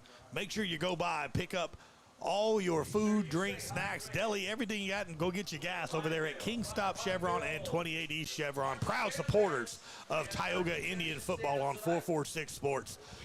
28-14. And Tioga methodically moving the ball down the field again here. I wouldn't be surprised after that hydration break if we don't see Case Malone under center right here and just kind of punch it forward to get that first down. Yeah, and you know, this is the thing. If, you know, we keep driving this ball down, we can punch it in again before half and go up 21 points. That, even though the Rebels are getting the ball to start the second half, that's going to be a challenge in itself because the defense for the Indians have definitely made an adjustment. We're sending pressure now, but they don't know where the pressure's coming from, and we're doing a great job of covering the underneath routes right now. So it's forcing Smith to have to step up into the box, and when he steps up, then we've got that middle of that defensive line making unbelievable plays there. Here we go. In the shotgun is Case Malone here. Shelton at the bottom of your screen. And they're going to hand it off to Jackson Tarver. Tarver's going to look forward and then fall forward, kind of spins a little bit to get across, and those big offensive linemen, and that's enough to move the chains, and that'll be another Tioga first down. Great job getting behind Tucker right there, the captain of that offensive line, and getting that first down by Tarver.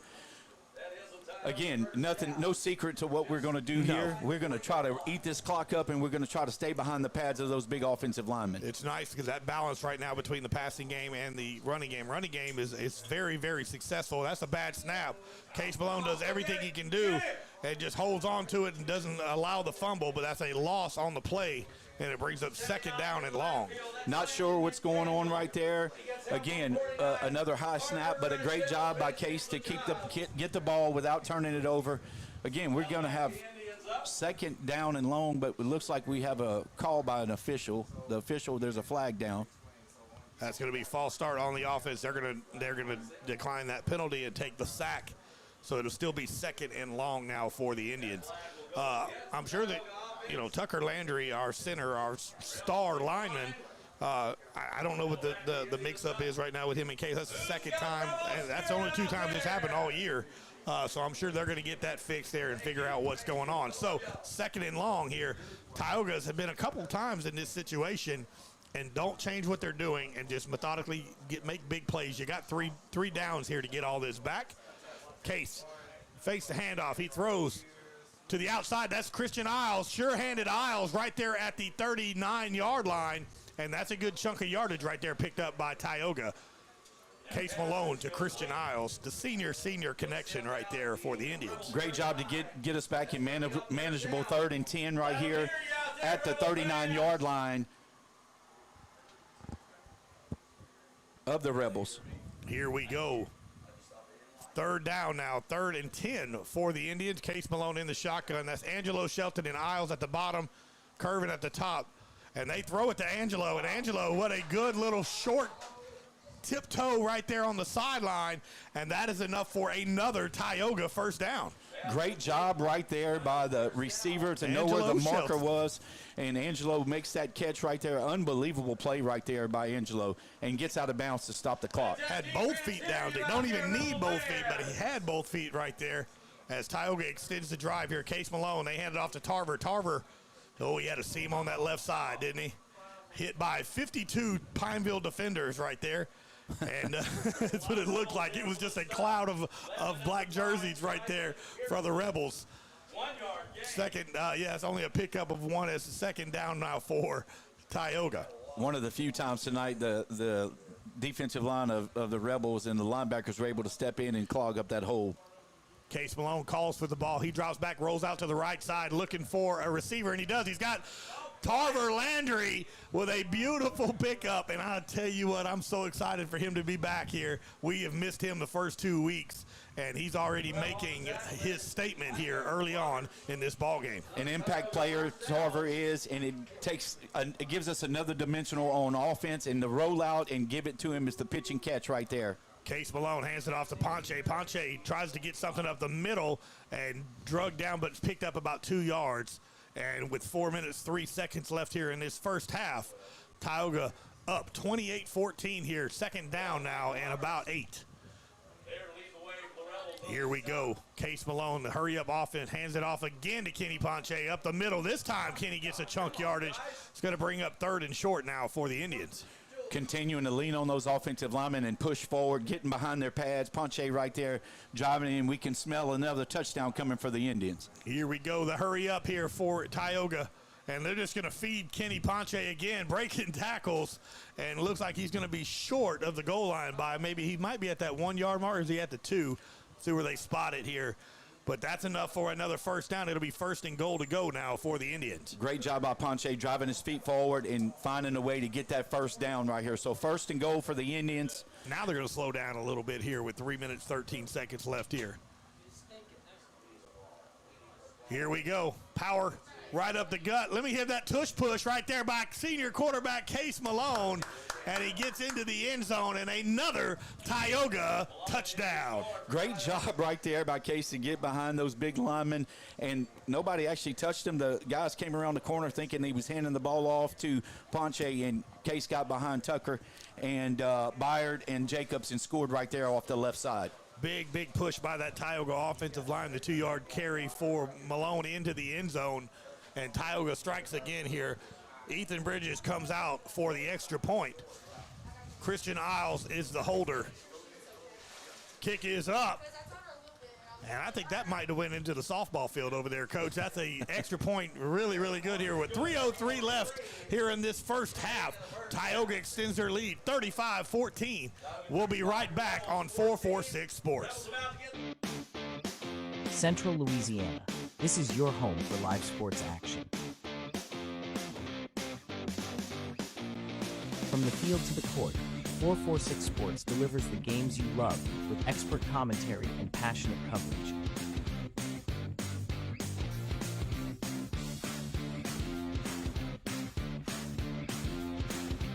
Cheer for your favorite athletes and relive the moments that define our community spirit. Our sponsors keep us in the game.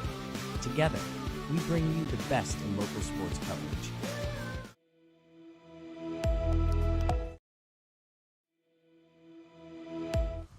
Welcome back, everybody, here to DC Bill Bates Stadium here in Pineville, Louisiana. Your Tioga Indians taking on the Pineville Rebels here.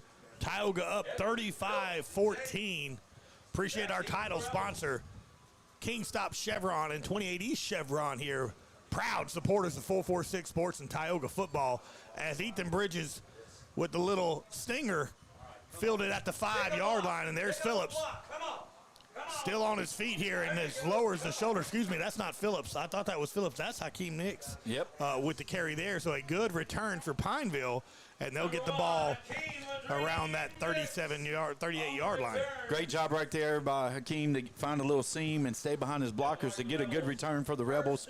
1st and 10 on the 38-yard line with 2:54 left here in the first half. But the Tioga Indians are up 21 points here in the second quarter. And just 5 possessions, 5 touchdowns for the Indians offense, and the last 2 possessions for the Pineville have ended in a punt here. So Tioga's defense holds after the first 2 touchdowns, but that's Aiden Tate with a great run, and Tate doing a great job of running back, and he's just holding on to the jersey, and out comes a flag as well. But I'll take that flag all day long, because if you don't, that's a touchdown. Yep, he did a great job of getting into that second level of that Tioga defense. and it looks like it's going to be a horse collar or a face mask for a 15-yard personal foul, and that'll move the ball down a little further. I didn't see a face mask. I thought it was a horse collar, but I didn't see the face mask, but that's all right. 15 yards. Nonetheless, it happened either way. So that's against Tioga, but again, I don't mind it at all because that's the touchdown if he doesn't do that. So here we go, first down now.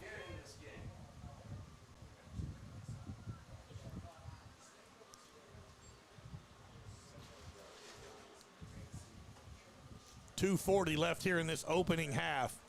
Pineville now marching down the field. 1st and 10 for the Rebels.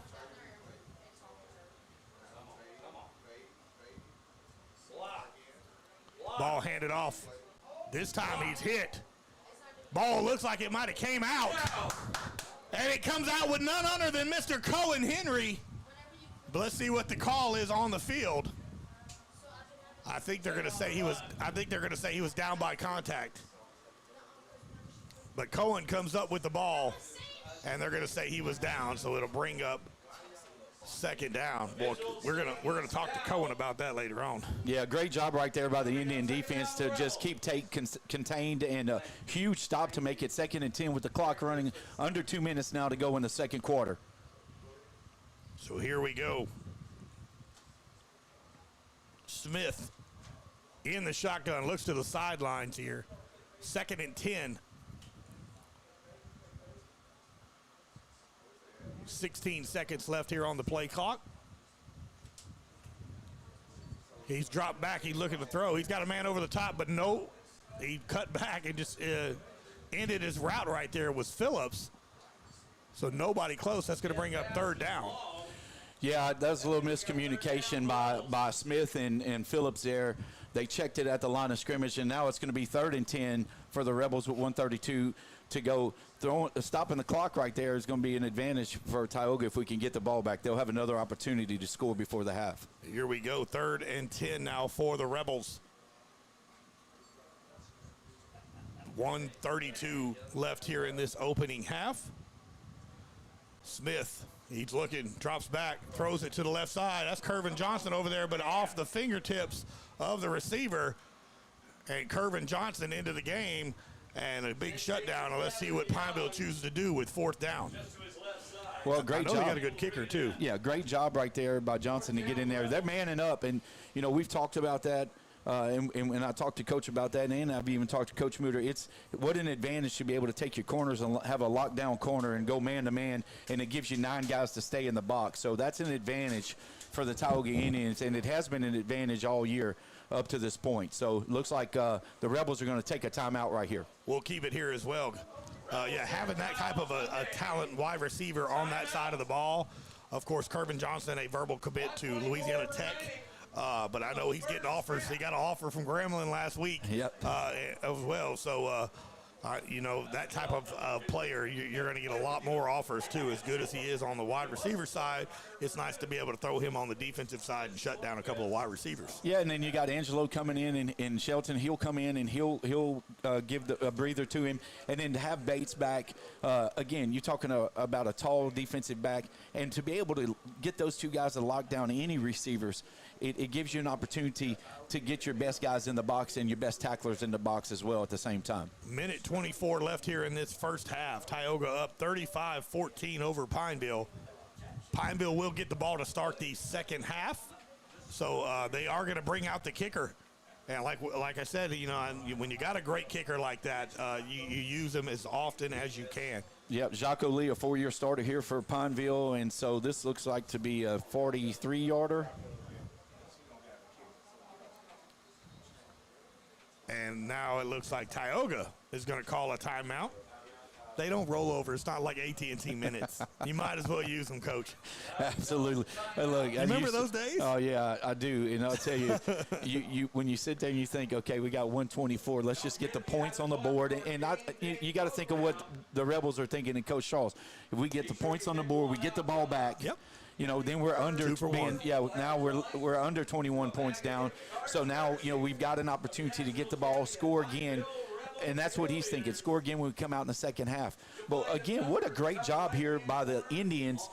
3 times in a row that the last 3 times the Rebels have had the ball, we've been able to stop them. Now they've had an opportunity to kick a field goal here, which is not an easy field goal to kick, but 3 stops and keeping them out of the end zone, and that's the difference in the ball game right now. Here we go. This defensive line, you got to have a lot of pressure. Bryson Fall, and a host of, look, even Curvin's at the bottom of your screen here. Just don't run into the kicker. It's all I'm asking. And don't run into each other. Yeah. Bobble snap. And there he goes. Ball comes out. Picked up by Cohen Henry. Come on, Cohen. To the 30, to the 20, to the 10. Cohen Henry, the senior captain, with the touchdown fumble. And then he does a nice little bowl. I love it. You know what?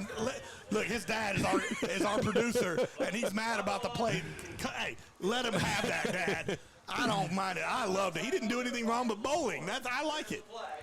Oh, my goodness. Look, the thing about it is, and look, all of his teammates are over there.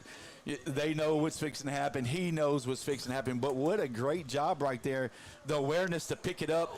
And I don't know who stepped in front of the kicker to keep him from making the tackle, but what a great job right there. Now, of course, you know what's going to happen. Cohen's going to come off the field. Coach Christman is patiently waiting for him over there to come over there and just say, look, young man, congratulations, but, hey, you're that senior that we don't need doing that. But, hey, great job right there by Cohen Henry. I don't know. We're going to find out off the air when was the last time he scored a touchdown. But he just scored a touchdown in the biggest game of his life is what he told me last night. Exactly right. So kudos to him. I know you, as your dad there, Shane, I know you got to be proud, buddy. You can't get mad at the bowling, though, buddy. You can't do it. I think he did. He definitely hit that pocket right there perfectly. Ethan Bridges with the kick. It is up. And it is good. So with 1:07 left here, Tioga extends its lead 42-14. Stay tuned, by the way, at the end of the game. We're going to pick our player of the game, our Southern Air Cool play of the game, and, of course, our offensive lineman brought to you by Express Employment Professionals. And Cohen might be in the running for that Southern Air Cool play of the game on that one right there. And I promise you, when we cut that clip, we better have that bowling in there as well. I'm just wondering if he kept it running when he rolled it into the end zone. Look, I saw his leg go behind when he did his finish. Oh. Good job, the senior. Man, I'm telling you, it's so much fun to watch that young man play football. And then I get to watch his little brother on Saturdays, too, and he's a machine as well. So the Henrys, they're on football fields pretty much 6-7 days a week. So here we go with 1:07 left here in this first half as Ethan Bridges gets ready to kick it off to Pineville again. Well, to be able to go up 28 points in the second quarter, nobody would have thought that because it was back and forth. You know, Tioga scored and Pineville scored. Tioga scored, Pineville scored, and finally the defense makes a couple stops. Rebels shoot themselves in the foot on a couple penalties there in their third possession, and ever since then it's been all Indians here in the first half. Cohen Henry with that big 74-yard fumble return for a touchdown. Good blocking right there by his teammates here as Tioga gets ready to kick the ball off. Ethan Bridges. We got some bells going, I hear, in my ears here. A little pooch kick here, and we got a flag immediately. He was excited about throwing that flag, too, huh? Right. I'm trying to find the white hat. I'm trying to find out where those bells are coming from. I have no idea. It's going to back up Tioga 5 yards, probably offsides there on the Indians. Of course, our white hat looks to be Sam Forrester. He didn't even give us a signal. He's like, yeah, it's fine. It's 5 yards. Go ahead and back it up. So now Tioga at the 20-yard lines. I like to see Ethan try to get a little leg behind this one here with 1:07. Kick it away from 6, though. There's that stinger. Fielded at the 30-yard line, so Pineville will have good field position. Look at Jackson Tarver. Runs right into him. What a beautiful tackle right there on special teams. Also in on that tackle, that's Kentrell Bates for Tioga. But Jackson Tarver, last week's Southern Air's cool play of the game with the interception. That was on KLB and everything. Had it just fall. He tipped it and fall right into his chest. So a beautiful scoop and score right there. Yeah. So here we go. We knew it wasn't our phones going off. No. It's the family calling, talking about the bells scoop are and still score. going in our ears. I don't know what that. I like it. Here we go. 1st and 10 now for Pineville with 59 seconds left here in the first half. Tioga up 42-14. Smith hands the ball off to Tate. Wesley Sherman says not today here. What a beautiful tackle by the defensive end for Tioga. First time tonight you hear Sherman's name. He did a great job. One-on-one tackle right there on Tate. And so far, the Indian defense has done a great job of containing Tate. Yes. The 2 big plays by Phillips here. And there's that little screen pass, and he just throws it in the dirt. And then Phillips started to run with it after he caught it off the bounce. I tell you what, I might be throwing it in the dirt as well if I see who's coming at me. And who was, I can't even. Was that 93? Was that Chase Thomas? Yeah, that's Chase Thomas. It looked like 98. His jersey stretched so far because he's so big. I'm looking for 98. Yeah, big Chase Thomas pressure. right there. Oh, my goodness. Chase Thomas, I told you earlier, I said I have a feeling he's going to have himself a night here. Chase Thomas with the pressure on the quarterback, throws it in the dirt, brings up 3rd and long now for Pineville as they're looking to throw. And he's got Phillips, but he's also got a great effort, and what a interception by Kentrell Bates all the way at the 20-yard line. Unbelievable. The young man went up and became a receiver right there on a well-thrown ball to Phillips, but it became a 50-50 ball when you got Bates in a man-to-man coverage right there on Phillips. A huge turnover right here before half with 27 seconds left here in the first half, and the Indians up 42-14. Kentrell Bates. That's not just a normal DB. You can play wide receiver when you got hands like that. Kentrell Bates had himself didn't have the best game. That he left the field that one game here, but good to see him back in the ballgame because he is an absolute stud athlete.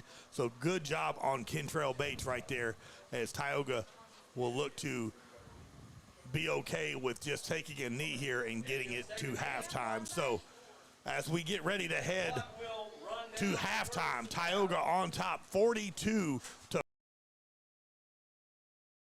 and I don't think they're going to have to snap it again here unless Coach calls a timeout, which I don't think Coach Charles will. He'll be okay to let that go to the locker room. So big plays right here in the first half. Back-to-back haymakers here early on. That Tioga defense starts to settle in a little bit. Coach Mooter makes those adjustments. And so defense steps up, makes some tackles, makes some big plays, scores some points. The offense scored on every possession here in the first half. So Tioga takes it to halftime here, 42-14. We're going to take a break here, but this is a 446 Sports production of Tioga Indians Football, brought to you by Kingstop Chevron and 28 East Chevrons, our title sponsors. We'll be right back. It is halftime. Tioga on top, 42-14. We'll be right back.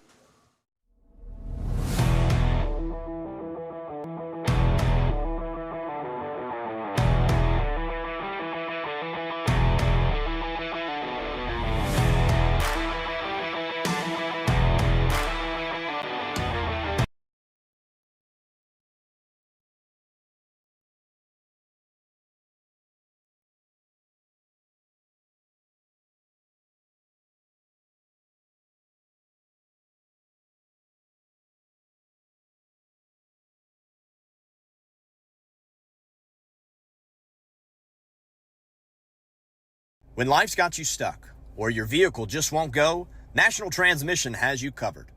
Whether you need a manufactured or brand new transmission, our expert team will get you shifting gears and back on the road in no time. Foreign or domestic, cars, trucks, or SUVs, if you've got a transmission, we've got the solution. Don't let a breakdown break your day.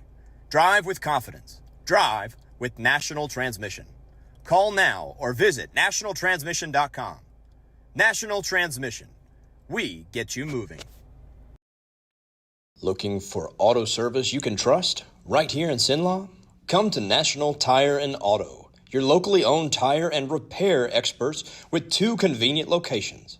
We're proud to serve our community, not just with quality auto care, but by giving back and treating every customer like family. From tires and oil changes to brakes and engine work, we've got you covered. National Tire and Auto, locally owned, community driven, customer focused.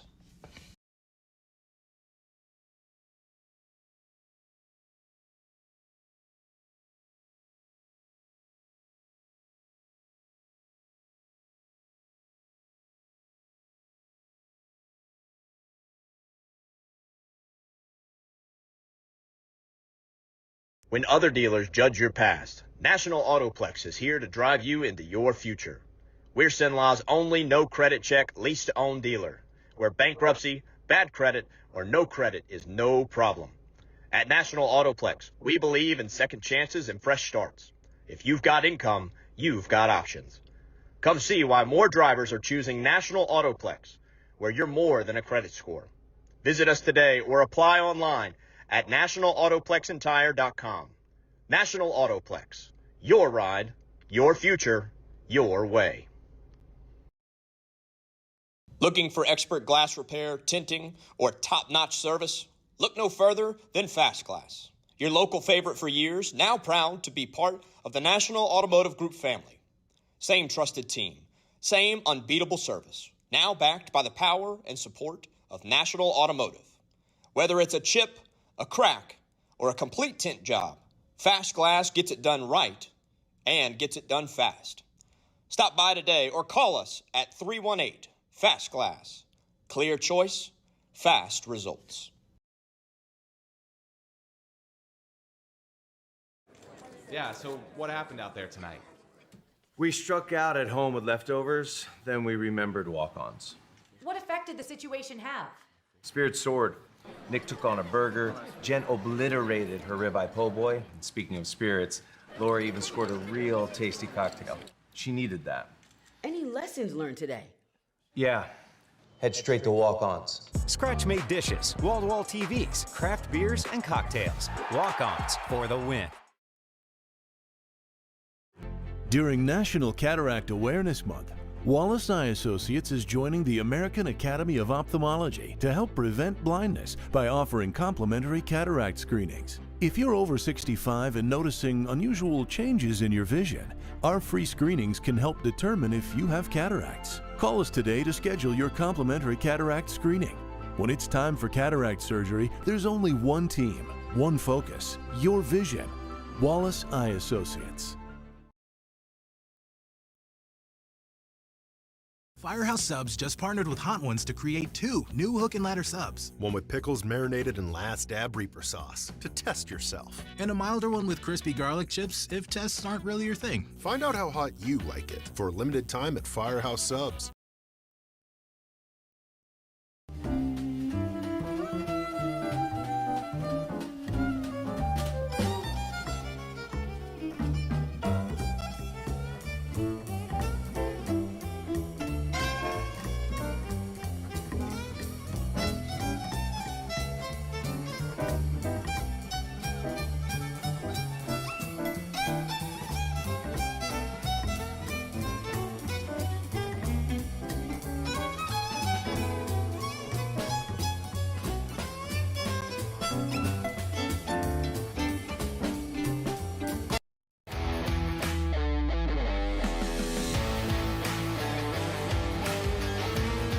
Check out some of our recent work at the Panthers Stadium.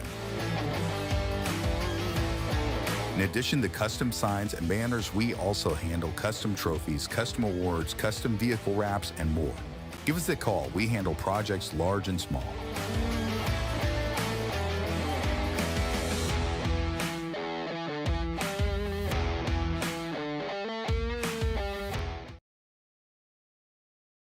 We've all seen how quickly things can change. Everything from the world around us to the cost of things we use on a daily basis. That's why we all need someone in our corner to keep our family protected while still watching out for our pocketbook. I'm Jason Hawk with Farm Bureau Insurance. There's no better time than now to complete an insurance review to make sure you're properly covered and not paying too much. Whether it's in our office, at your home, or your place of business, let us help you find peace of mind. If you're in need of your insurance checkup, whether auto, home, or life, talk to Hawk at 318-791-HAWK or online at talktohawk.com and let us help you protect your biggest investments. Discover golf like never before at Links on the Bayou, Central Louisiana's hidden gem. Welcome to a golf experience like no other. Our Links-style design sets the stage for an exciting and unique adventure. 5 distinct tee boxes cater to every skill level, ensuring a game that's perfect for you. And when you're ready to refuel, head to Becky's Bunker Club for dining with a view and gear up in our pro shop. Ready to elevate your golfing experience? Tee off at Links on the Bayou today. Links on the Bayou, redefining the way you enjoy golf.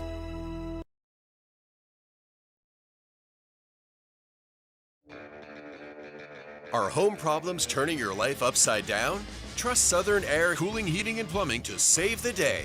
From keeping you comfortable to plumbing repairs and even generators, we do it all.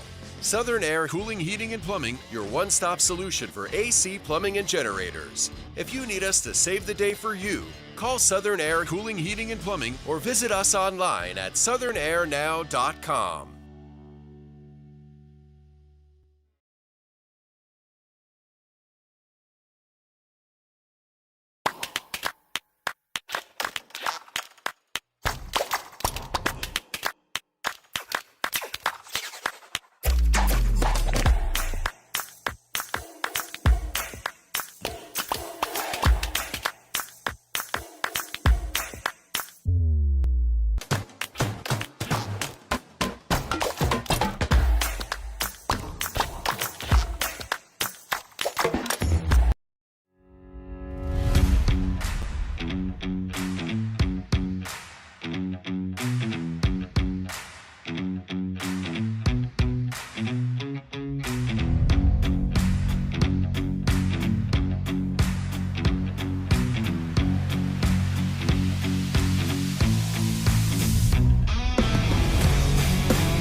Central Louisiana. This is your home for live sports action. From the field to the court, 446Sports delivers the games you love with expert commentary and passionate coverage.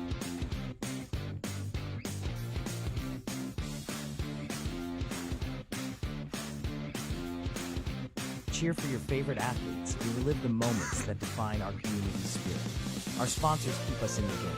Together, we bring you the best in local sports coverage. Join the 446Sports family today. Watch, cheer, celebrate. Subscribe to our YouTube channel and follow us on social media.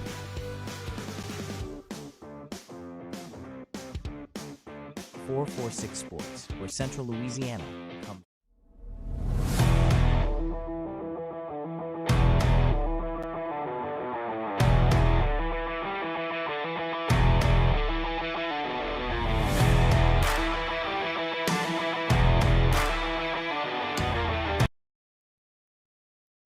When life's got you stuck, or your vehicle just won't go, National Transmission has you covered. Whether you need a manufactured or brand new transmission, our expert team will get you shifting gears and back on the road in no time. Foreign or domestic, cars, trucks, or SUVs, if you've got a transmission, we've got the solution. Don't let a breakdown break your day. Drive with confidence. Drive with National Transmission. Call now or visit nationaltransmission.com. National Transmission. We get you moving. Looking for auto service you can trust right here in Sinlaw? Come to National Tire and Auto, your locally owned tire and repair experts with 2 convenient locations. We're proud to serve our community, not just with quality auto care, but by giving back and treating every customer like family. From tires and oil changes to brakes and engine work, we've got you covered. National Tire and Auto, locally owned, community driven, customer focused. When other dealers judge your past, National Autoplex is here to drive you into your future. We're Sinlaw's only no-credit check lease-to-own dealer, where bankruptcy, bad credit, or no credit is no problem. At National Autoplex, we believe in second chances and fresh starts. If you've got income, you've got options. Come see why more drivers are choosing National Autoplex, where you're more than a credit score. Visit us today or apply online at nationalautoplex.com. National Autoplex. Your ride, your future, your way. Looking for expert glass repair, tinting, or top-notch service? Look no further than Fast Glass. Your local favorite for years, now proud to be part of the National Automotive Group family. Same trusted team, same unbeatable service, now backed by the power and support of National Automotive. Whether it's a chip, a crack, or a complete tint job, Fast Glass gets it done right and gets it done fast. Stop by today or call us at 318 Fast Glass. Clear choice, fast results. Yeah, so what happened out there tonight? We struck out at home with leftovers, then we remembered walk-ons. What effect did the situation have? Spirit soared. Nick took on a burger. Jen obliterated her ribeye po' boy. And speaking of spirits, Laura even scored a real tasty cocktail. She needed that. Any lessons learned today? Yeah. Head straight to walk-ons. Scratch-made dishes, wall-to-wall TVs, craft beers, and cocktails. Walk-ons for the win. During National Cataract Awareness Month, Wallace Eye Associates is joining the American Academy of Ophthalmology to help prevent blindness by offering complimentary cataract screenings. If you're over 65 and noticing unusual changes in your vision, our free screenings can help determine if you have cataracts. Call us today to schedule your complimentary cataract screening. When it's time for cataract surgery, there's only one team, one focus, your vision. Wallace Eye Associates. Firehouse Subs just partnered with Hot Ones to create 2 new hook and ladder subs. One with pickles marinated in Last Dab Reaper sauce to test yourself. And a milder one with crispy garlic chips if tests aren't really your thing. Find out how hot you like it for a limited time at Firehouse Subs.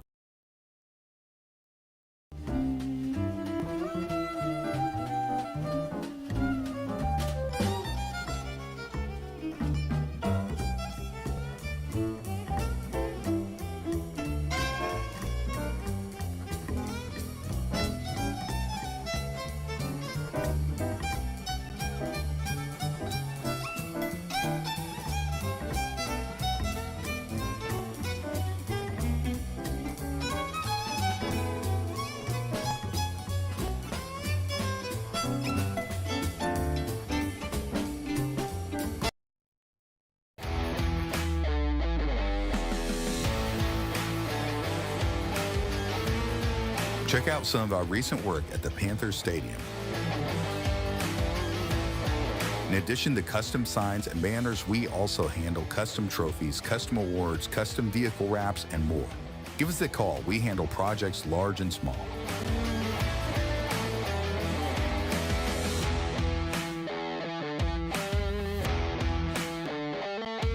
We've all seen how quickly things can change. Everything from the world around us to the cost of things we use on a daily basis. That's why we all need someone in our corner to keep our family protected while still watching out for our pocketbook. I'm Jason Hawk with Farm Bureau Insurance. There's no better time than now to complete an insurance review to make sure you're properly covered and not paying too much. Whether it's in our office, at your home, or your place of business, let us help you find peace of mind. If you're in need of your insurance checkup, whether auto, home, or life, talk to Hawk at 318-791-HAWK or online at talktohawk.com and let us help you protect your biggest investments. Discover golf like never before at Links on the Bayou, Central Louisiana's hidden gem. Welcome to a golf experience like no other. Our Links-style design sets the stage for an exciting and unique adventure. 5 distinct tee boxes cater to every skill level, ensuring a game that's perfect for you. And when you're ready to refuel, head to Becky's Bunker Club for dining with a view and gear up in our pro shop. Ready to elevate your golfing experience? Tee off at Links on the Bayou today. Links on the Bayou, redefining the way you enjoy golf. Central Louisiana. This is your home for live sports action. From the field to the court, 446Sports delivers the games you love with expert commentary and passionate coverage.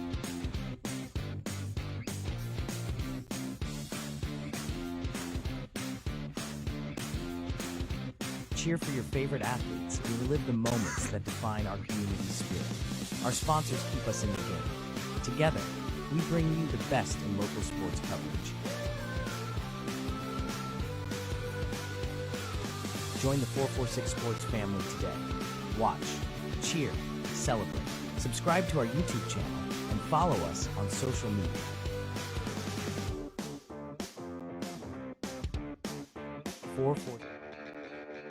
Are home problems turning your life upside down? Trust Southern Air Cooling, Heating, and Plumbing to save the day. From keeping you comfortable to plumbing repairs and even generators, we do it all. Southern Air Cooling, Heating, and Plumbing, your one-stop solution for AC, plumbing, and generators. If you need us to save the day for you, call Southern Air Cooling, Heating, and Plumbing or visit us online at southernairnow.com.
Welcome back, everybody, here.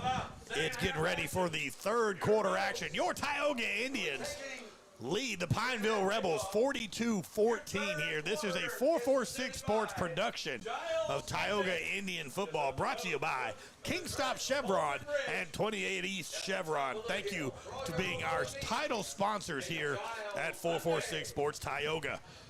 Tioga comes off, we get the ball, we win the coin toss, we want the ball, we go down there and we score.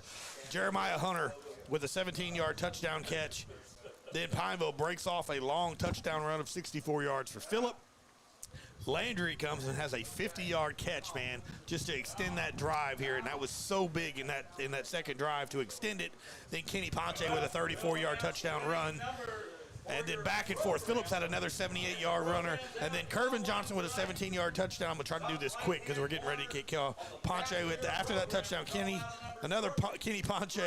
Case Malone with a 2-yard rushing touchdown. Cohen Henry with a 74-yard field goal botch. Picked up the fumble, ran it all the way back to the house, 74 yards. And then Kentrell Bates with a beautiful interception as the first half ended to keep Pineville scoreless. So it's 42-14. First two possessions for Pineville had two beautiful touchdown runs by Phillip. It has been Tioga's defense has stepped up ever since that drive. An unbelievable job by the defense after two huge touchdowns. As we get ready to kick this away, Bridges puts the foot into it as it goes line drive to Nix at the 3. Here we go, Nix to the middle of the field, and what a tackle right there by guess who? Jackson Tarver, special teams guru Jackson Tarver. He's everywhere. He plays offense, plays defense, and really, really dominates on special teams. Yeah, I had a chance to talk with that young man last night. I talked about his motor and, what gets you going, and he said it's just the love. Yeah. Love, knowing that, he's got one more year, but hey, he's doing it for these seniors as well. So you gotta compliment that young man as a junior out there playing wide open. And the game for him right now is going slow because he's been out there so much. Absolutely. Tarver playing in that safety position here for the Indians right now. Smith hands it off to Tate. Tate hit immediately in the backfield. I'm trying to get a number. I think that might be A.J. Adams. And it is A.J. Adams, the smooth senior smackdown. A.J. Adams, number 15, and he's just wreaking havoc in that backfield right now, Coach. And he's been doing it in the first half, and, you know, he's splitting defenders, and that offensive line, I mean, he's splitting offensive linemen. They're having a hard time blocking him. There's a drop back. They're going to throw a little quick out to Phillips. That's Phillips again, and he is so fast. But this time, Jackson Tarver, and the ball comes out. And Tioga looks to return it. A strip fumble right there for Tioga.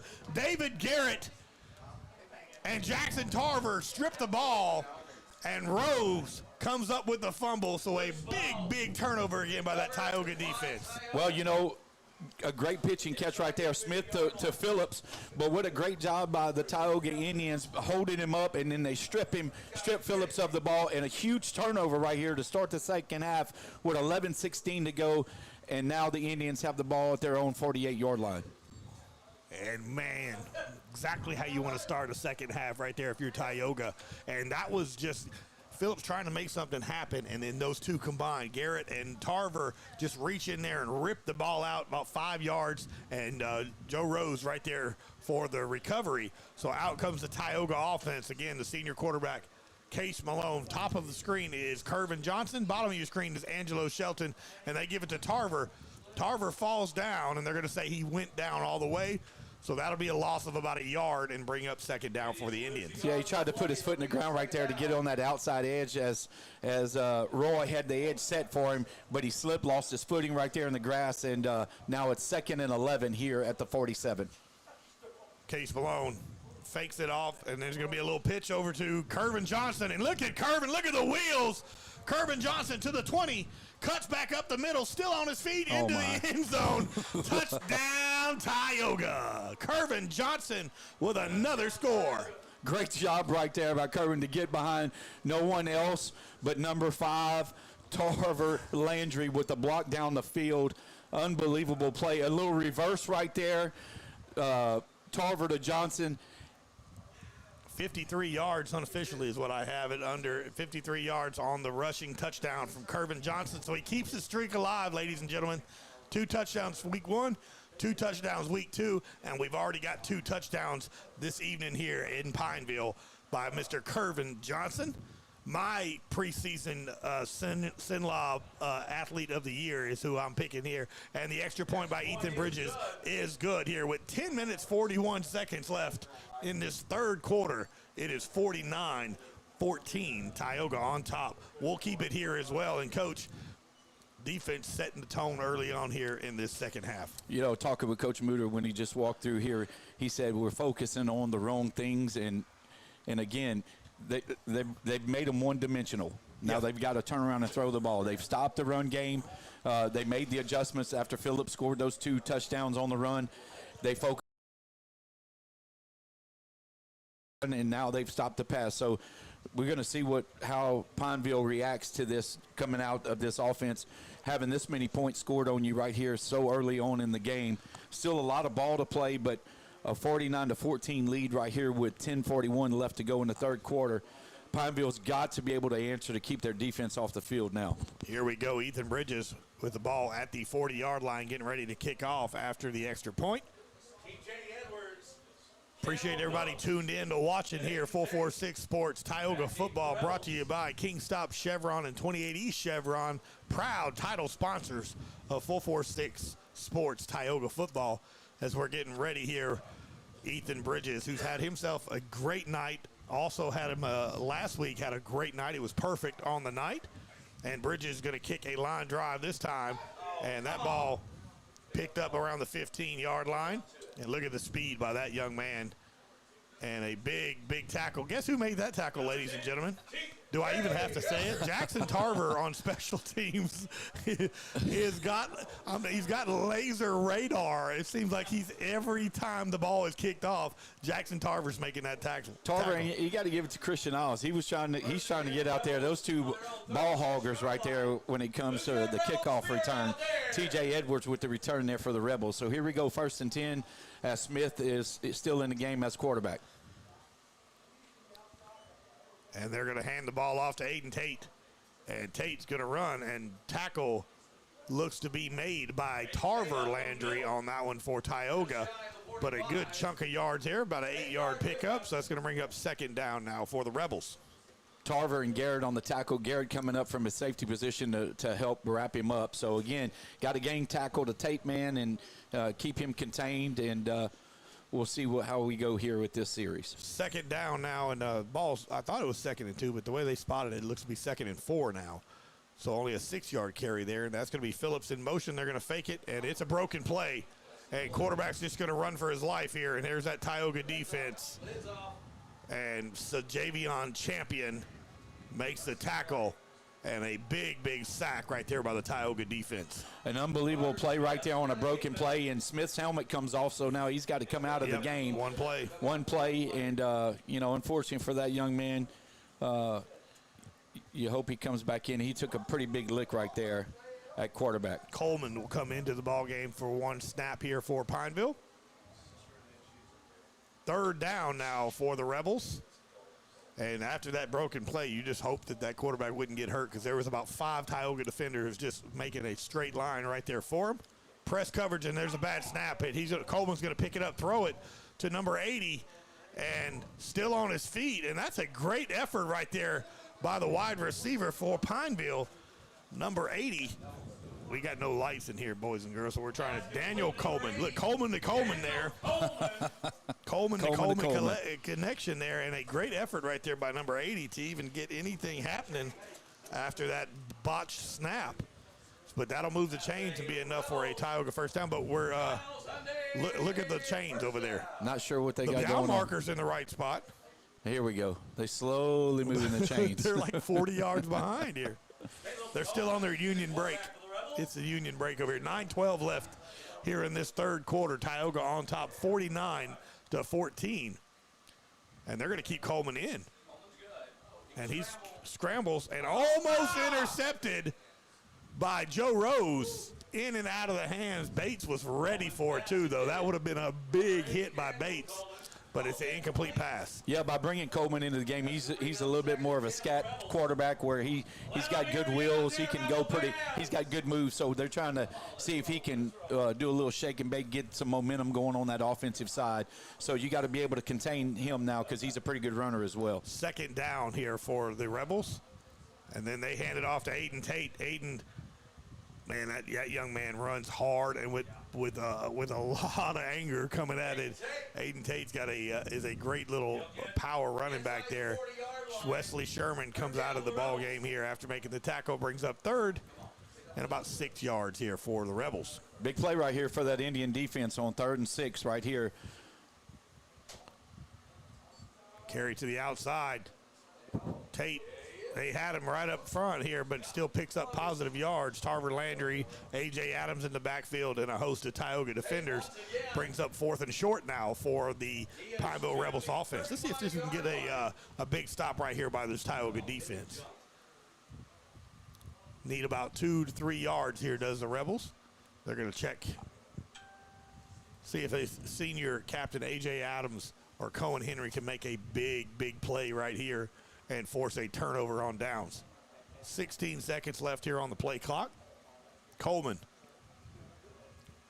They hand it off to Tate. Tate's going to get the first down, still on his feet, breaking tackles.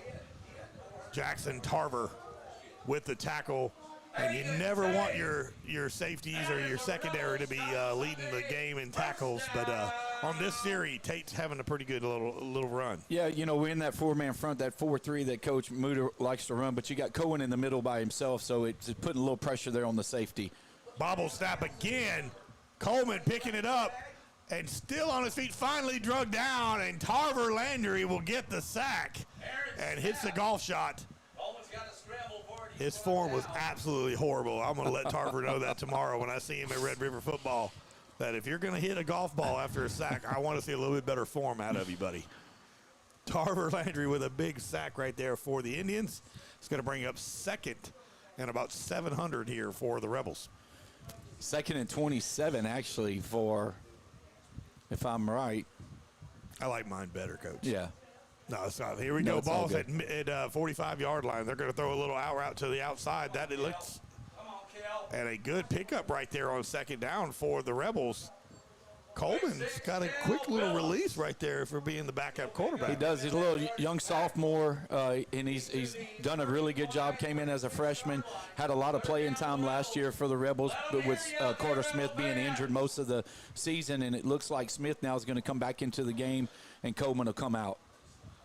Saw some promise right there by Coleman, though. Not saying Smith did anything wrong because, led the offense up to this point here. So 3rd and long now for the Rebels. Smith, he's going to roll out to the right side. He's got pass intended, but Jackson Tarver, a great coverage right there by the Tioga Indians defense here. That's going to bring up 4th down. Yeah, a little play action pass right there by Smith to contain the linebackers on the outside, and Tarver did a great job right there of playing the ball through the man right there, and so good job right there on the coverage. And now we've got 4th and long here, so we'll see what the Rebels decide to do. It looks like they're going to keep the offense on the field, and they're bringing in another receiver. Yeah, a couple of receivers. Davion Young comes in, the junior. Davion Young, and also Xavier Cochran's coming into the game. 4th down here. Big play here for the Tioga defense. And they're going to drop back. Smith's looking to throw. He's got pressure and throws it and incomplete. And Tarver Landry and Cohen Henry with the big pressure here forces a turnover on downs, and out will come that Tioga offense. Great call right there by Coach Muter, getting that pressure from the outside back was blitzed. So then it went from a 4-man to a 6-man front immediately after the ball was snapped. So all Smith could do was step up in the pocket, and when he stepped up, of course, there's Mr. Cohen Henry just waiting for him. So he tried to dump it off to the side. A great job by the defense once again to get the ball back to the Indian offense. 6:04 left here in the 3rd quarter. Tioga on top, 49-14 here. This is a 446 Sports production of Tioga football, brought to you by Kingstop Chevron and 28 East Chevron, our proud title sponsors here of 446 Sports Tioga, as Case Malone sends Kenny Ponche out to the bottom of your screen here. Kervin Johnson in the slot there, and that's going to be a quick pass out to Kenny. Kenny gets hit hard, big hit, and then stands over him there. Great job right there by Jaron Pearson, the middle linebacker for the Rebels. That young man's a junior. Big hit. I'm not a big fan of standing over when you're losing by that many yards, but it was the high hydration break here. But good tackle. I give him that. That was a heck of a tackle. Heck of a tackle there. Great job by that young man. He's worked hard, and he does a good job. But, again, got to pick and choose your moments and do what's right. Yeah. But love the fact that that's what you want. You want somebody that's going to lay the wood like that. Absolutely here. 5:58 left here in this 3rd quarter. Tioga up 49-14. 2nd and 10 now for the Indians. And, again, not that we're ever looking ahead here, but while we got a few minutes here before we start this next play, don't forget, next Thursday night at Richwood in Monroe. So make sure you make the trip, come out here on a Thursday night. So take off work Friday and come out and support Tioga Indians here Thursday night at Richwood. Case Malone, drop back, quick pass to Christian Isles. Isles lowers the shoulder here, stiff arms a little bit, picks up about 4 to 5 yards, and Christian Isles, a senior wide receiver, gets a couple yards. That brings up 3rd down now. Great job right there by Isles to get a few yards right there. 3rd and 7, it's manageable to get the first, and we'll see what Case has dialed up here for the Indians. Here we go. Look at the safety help over on Kervin Johnson's side. As Case is looking at Kervin, that's a quick out, and overthrown there, and Kervin's mad. Throw it. If they don't throw it when you throw your hands up, you're really not going to get it. Yep, absolutely. So it's 4th now and 7 for the Indians. And again, double coverage right there. Good coverage by Hakeem Nix for the Rebels. And we'll see what they're going to do. Yeah, out comes Ethan Bridges. Yep, Ethan's going to come out here and punt the ball away. 5 minutes and 30 seconds left here in the 3rd quarter. And if you would have told me at 5 minutes and 30 seconds in the 3rd quarter we would be punting for the first time, I would have took that all day long and twice on Sundays. And they haven't punted yet, though. Who knows? That's right. Coach Trip Prestridge, you talked to him last night, the special teams coach. Let's see if he's got something dialed up here. Play clock never got reset here. Oh, okay. That's why it never got reset, because it was up. So 5 more yards ain't going to hurt nothing when they punting. So that's right. Ethan Bridges will be punting. Hopefully he'll punt it away from Phillips there. He's back at the 35-yard line, this Phillips. 5 minutes, 30 seconds left here, and Bates going to go at the bottom. And here's the snap. Bridges with a good kick. He's doing it right, and fair caught by Phillips, and he bobbles it but picks it up.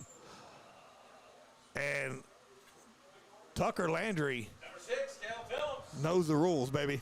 Yes, he does. You know what I mean? When it's bobbled, that fair catch is gone. Fair catch is off, that's right. And Tucker Landry knows the rules. That's that senior leadership right there.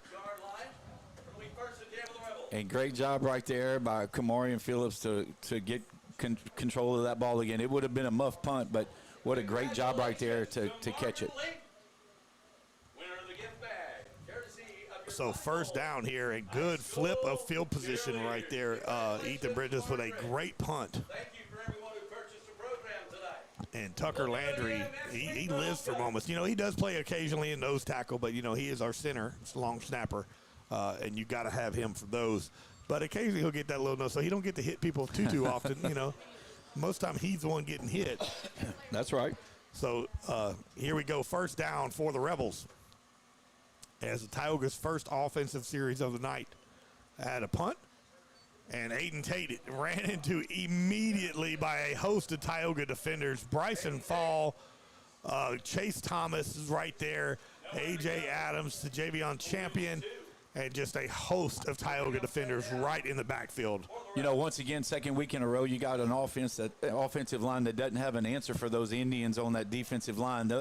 That four-man front is playing phenomenal tonight. Chase Thomas, Wesley Sherman has been creating havoc. There's a pass to Phillips. That could have been a block in the back. There's the throw of the flag. And another flag that he just couldn't get out, I guess. And that's going to be a block in the back, or holding. They're going to do holding on the offense. That'll back him up. Yeah, that was a pretty easy call right there. Yep, great job right there by Bates to fight through that block. And you know, even though you're getting held, as a coach, thing that frustrates you more than anything is you don't fight through that. You're going to fight. If you fight through it, you got an opportunity to get the flag called on you anyway. And so that was a great job by Bates of fighting through it. He had leverage on the play. He got in front of the receiver and was able to get around him before he could actually put a block on him. So great job right there. Now we pin them back deep in their own territory. Second down and long here for the Pineville Rebels. 4:40 left here in this third quarter. They hand it off to Tate. Tate hit immediately. I love the low ankle tackles from that pressure of that defensive front. I want to say it's A.J. It is A.J. Adams again. He's always in the backfield, and he just grabs them ankles and forces that tackle. So only a pickup of maybe a yard brings up third and long. Yep, great job again by the D-line. And, you know, the offensive line of Pineville really doesn't have an answer right now for that four-man front. A.J. Adams having himself a night in that nose tackle position there, just kind of creating a bunch of havoc. Wesley Sherman's doing well, Chase Thomas as well, as they're dropping back here over the top. Tarver, watch Tarver. Knocks it down. Tarver, and who else is on that side? Is that Karlinski? That's Karlinski. Karlinski Lloyd with the pass coverage there, and out come the punt team for Pineville. Big stop right there by the secondary and that Tioga Indian defense. They did a great job containing him in the pocket, made him step up. He didn't get the throw he wanted in Smith, and so a great turnover on downs right here. And we'll see what Indians are set up to get great field position. Yeah, Tarver's at the 40-yard line in his own territory here. Good punt. Very good punt. And takes a Tioga bounce, but they're going to have it like right at midfield here. So we'll keep it here. 3:45 left here in this third quarter. Tioga on top, 49-14 over Pineville. Stay tuned after this ball game.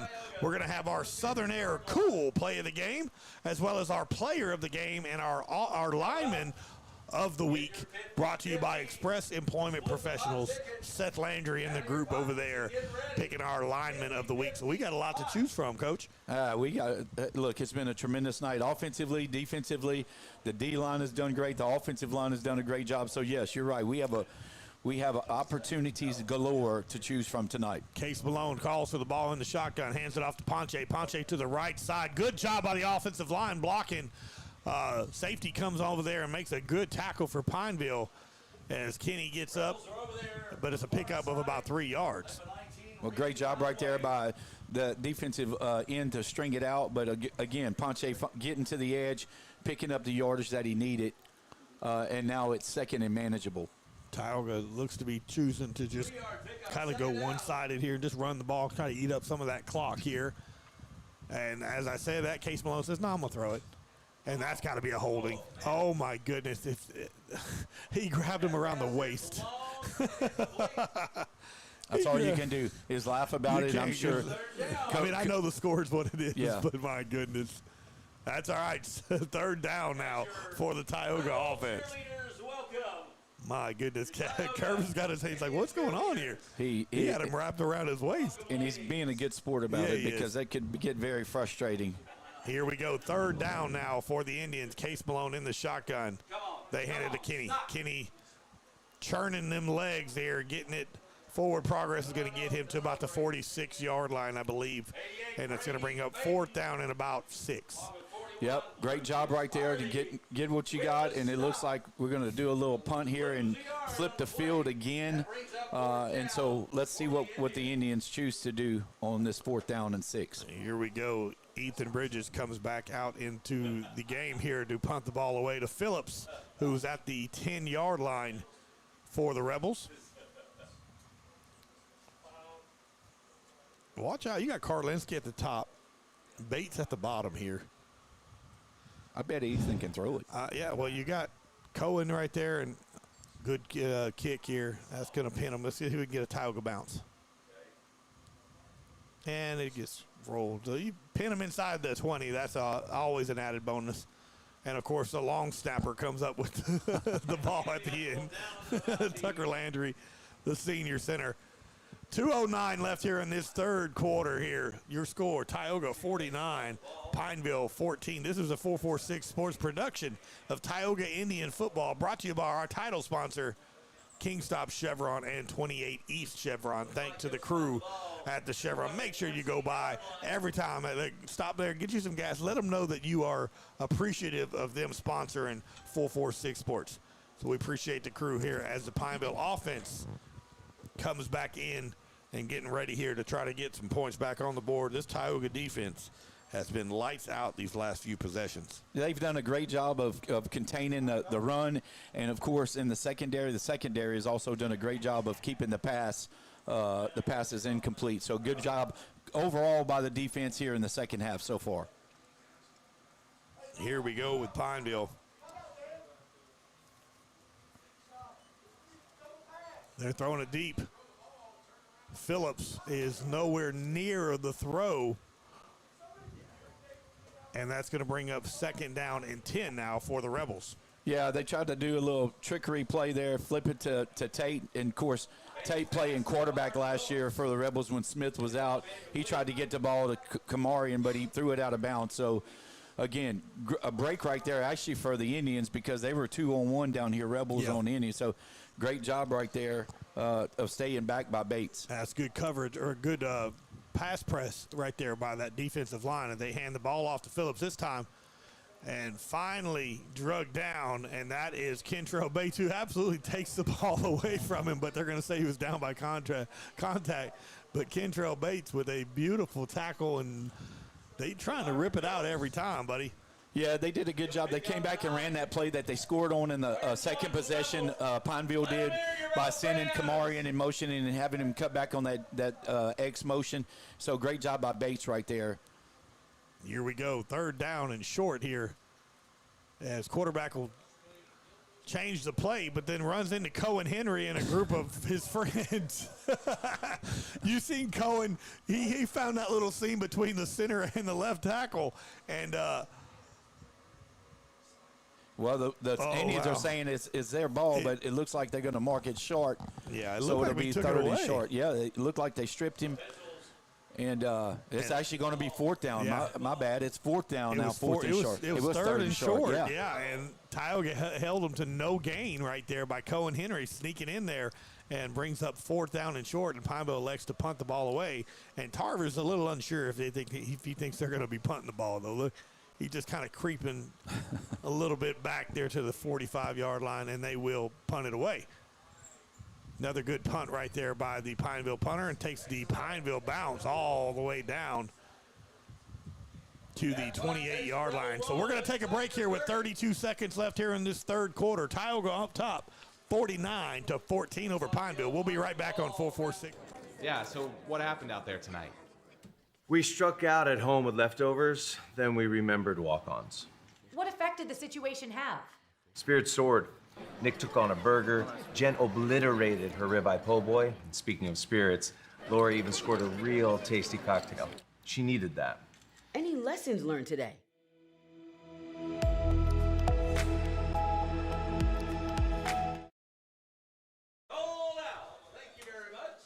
Welcome back, everyone, to DC Bill Bates Stadium here with 32 seconds left in the third quarter.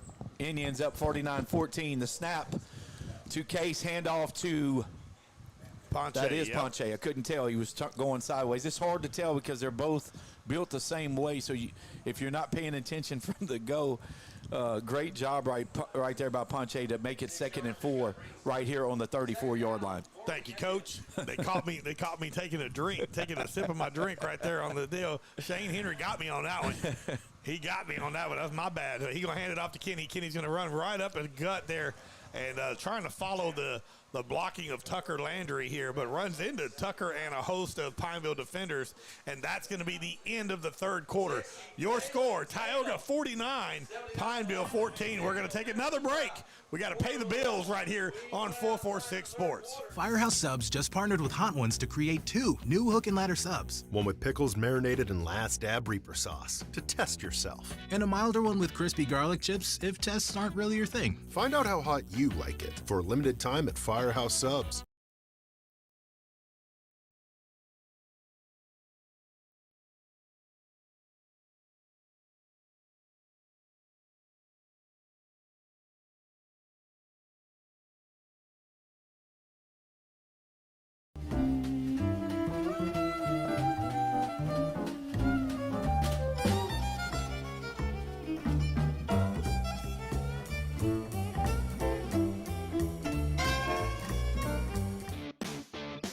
Central Louisiana. This is your home for live sports action. From the field to the court, 446 Sports delivers the games you love.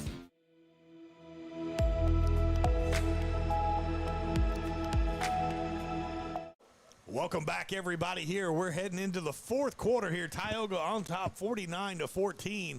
It's third down now for the Tioga Indians offense. Case Malone, you got 2 receivers bottom of your screen. That's Kervin Johnson and Christian Isles. Top of your screen looks to be Jeremiah Hunter. And that's Kenny Ponche to the right of senior quarterback Case Malone here. Third down. Case is going to roll out to the right. He's got a screen pass to Tarver Landry. Tarver Landry, go, young man, go. Tarver's still on his feet all the way down to the 20-yard line, stiff arming. And my goodness, Tarver Landry, what a play right there. And we got a late flag thrown in right around that 15-yard line. Well, you know, what a great job. A play-action pass right there by Malone and Tarver, just that little delayed tight end screen out into the flats. And look, unbelievable job right there by Tarver Landry to get down the field. And unfortunately, at the end of that play, he's going to get flagged for a 15-yard penalty. Yeah. But a big play right there, a great blocking down the field by the Indians. And it took a host of Rebels to bring him down. But they're going to march this one back after an unfortunate unsportsmanlike against Tarver there at the end of the play. But still going to be first down Tioga here all the way down there. So a first down extends the play, does Tarver Landry. Went and talked to his dad, of course. Coach Landry, our offensive coordinator, is his dad. And I didn't see like a whole lot of anger coming out of Coach Landry. He's like, good play, just don't do the taunting at the end of it here. First down here, ball spotted at the 35-yard line. They hand it off again to Kenny Ponche. Kenny breaking tackles here, and you could see that Tioga offensive line is wearing down that Pineville defensive front. Yeah, we've tried to run the ball up the middle on several occasions, and then where has the success been? It's been on the outside, so why not go back outside? Yeah. And that's exactly what we did right there to get 6 yards and have a second and manageable 4 yards to go here. How awesome has it been? No, we've had A.J. Adams in that tight end spot all year for blocking. Well, you have, and A.J. did a great job, but he's a defensive tackle, big tackle right there by Pineville on Kenny Ponche to bring up third down. But having that extra option of being able, and we've seen it tonight here, Tarver Landry to go out, and I've said it during the pregame with you and I were talking about how good Tarver Landry's hands are. So to have that blocker or that extra man out there, it's just like a little cheat code here that the Tioga offense has. Absolutely, and you still get AJ in there. Yeah.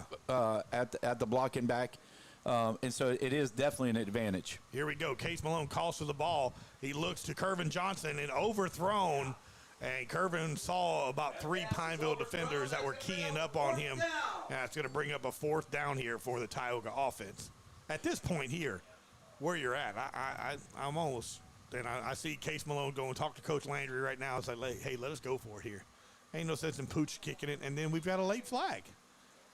Yeah, Let's see what the call is here, because that came in and thrown into the Tioga against Tioga. So that takes that play out of the deal. Yep. That's going to march you back 15 yards and make you punt. Yeah, what Coach Christman needs to do is get those guys over there and say, look, let the scorer do the talking. Yeah. And let's just play ball and get out of here and move on. But these guys have got to be able to, They've had to hear it for a year of what happened last year over at the reservation. So, they're venting that frustration that's been built up for a year. But they need to get over that now because they've done the talking on the scoreboard and on that field. So let's just move on and get through this right here. Absolutely. You're just giving your coaches some tape to Oh, watch my gosh. and some things that they're not going to be happy with here as Ethan Bridges gets ready here to punt this away with 10 minutes, 13 seconds left here in this ball game. Bridges with a high punt. And that's going to take the Tioga bounce here all the way down to the 8-yard line here as Bates. So with 9:58 left here in this ball game, Tioga on top 49-14. We're going to take a break here on 446 Sports. Tioga has the lead. We'll be right back. Are home problems turning your life upside down? Trust Southern Air Cooling, Heating, and Plumbing to save the day. From keeping you comfortable to plumbing repairs and even generators, we do it all. Southern Air Cooling, Heating, and Plumbing, your one-stop solution for AC, plumbing, and generators. If you need us to save the day for you, call Southern Air.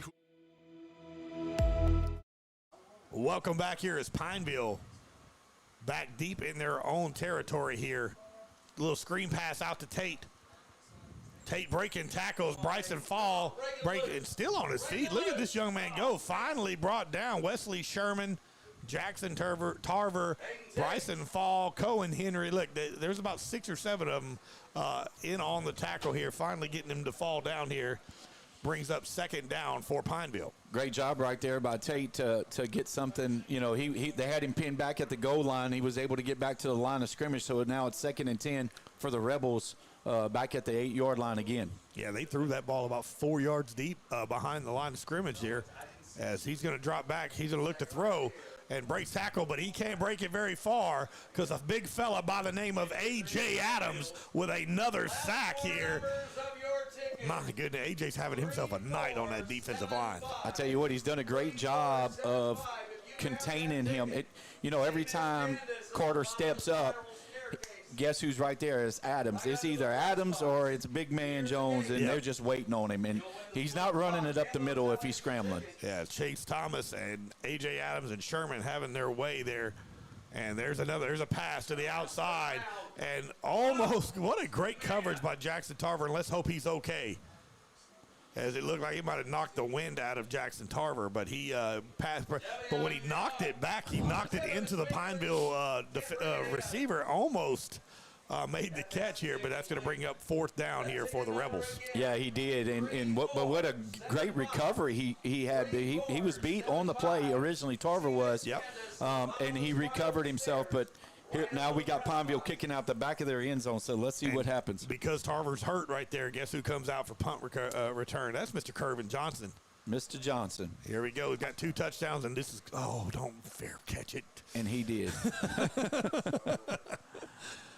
And that ball's going to be right at the 45. I was wanting to see him return it. I'm selfish like that. I'm sorry. Here we go. We're going to keep it here. 8:36 left in this ball game. Tioga on top, 49-14. Again, stay tuned after the game. We're going to announce our Southern Air cool play of the game, our 446 Sports player of the game, and our Express Employment Professionals lineman of the week.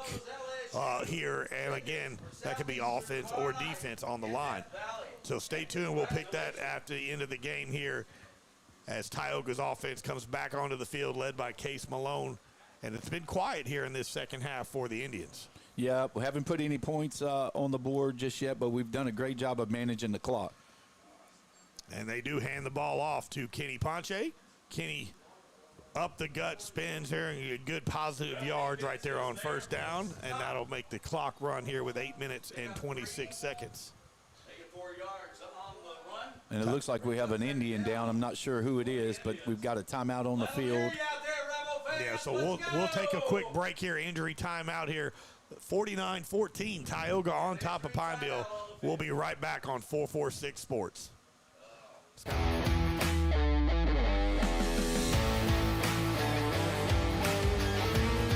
Check out some of our recent work at the Panthers Stadium. In addition to custom signs and banners, we also handle custom trophies, custom awards, custom vehicle wraps, and more. Give us a call. We handle projects large and small.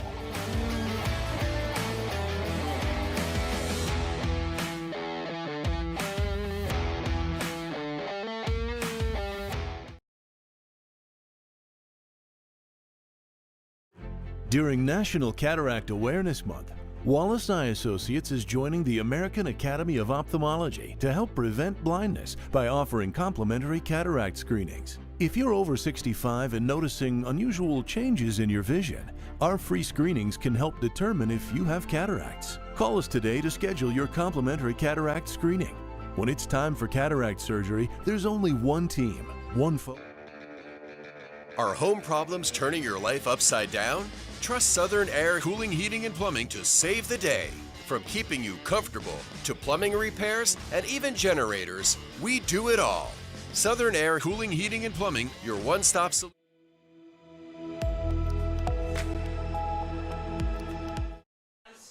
Welcome back, everybody, here. 8 minutes, 15 seconds left here. Tarver Landry comes off the field, but seems to be walking under his own accord there, so hopefully he's okay. Just getting him back. This is the first game of the season for Tarver. Hand off to Kenny Ponche. Kenny lowers the shoulder and falls forward, and that forward progress right there looks like it's close enough. Let's see where they spot it, but that's very close to a 1st down for Tioga. Great job right there by Ponche to drive by his feet and the linemen to stay behind those pads of those linemen to get up 3rd and manageable right here. A big opportunity to get a 1st down, keep this clock moving with going under 7 minutes and 40 seconds here in the 4th quarter. 49-14 your Indians. Here we go. Case Malone in the shotgun. And he hands it off to Kenny.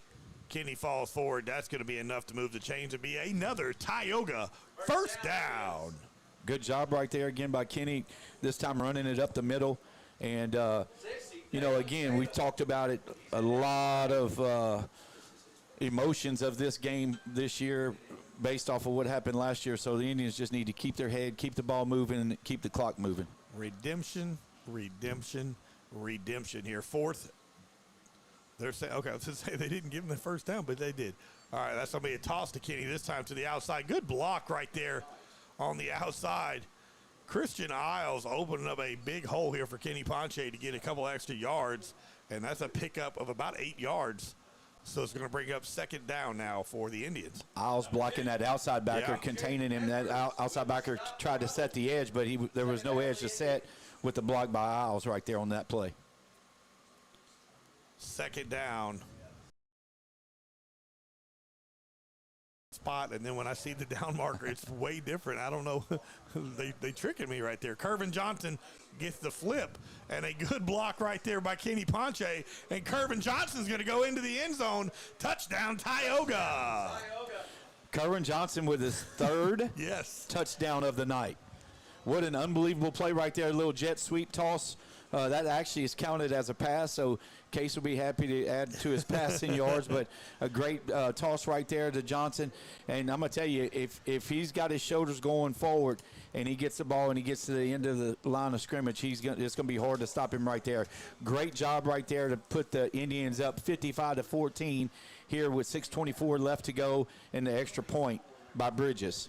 And a big play right there, 25-yard touchdown catch by Kervin Johnson from Case Malone.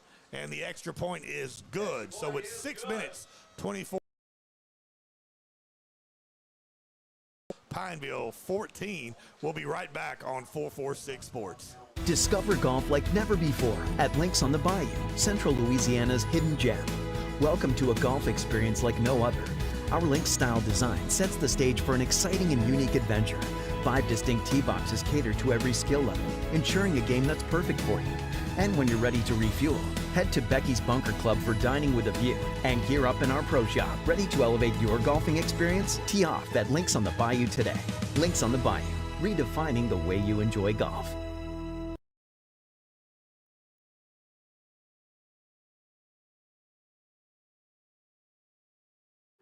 During National Cataract Awareness Month, Wallace Eye Associates is joining.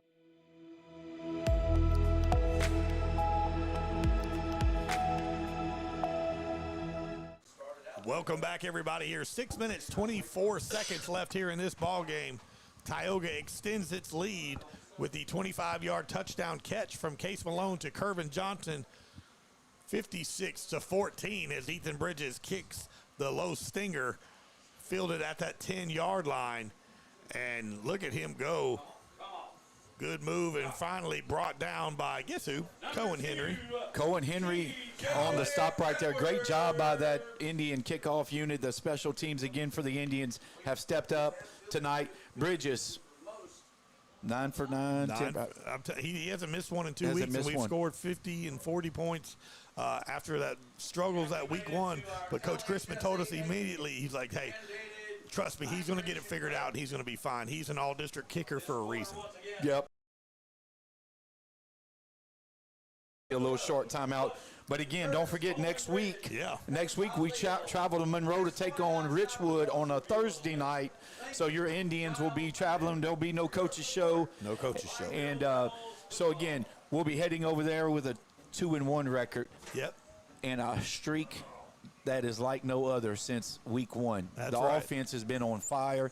And again, not only was it total domination by the offense tonight, it has been total domination after the first 2 touchdowns. Two plays that the Rebels scored, and quick plays. Yep. So they had about 6 or 7 really good plays on offense, and then Coach Muter on the other side of this wall got it figured out, and ever since then the defense has been dominating this game late in the second quarter all the way till now. 73-yard touchdown run by Phillips and a 64-yard touchdown run by Phillips. Two plays are the only 2 scores for this Pineville offense.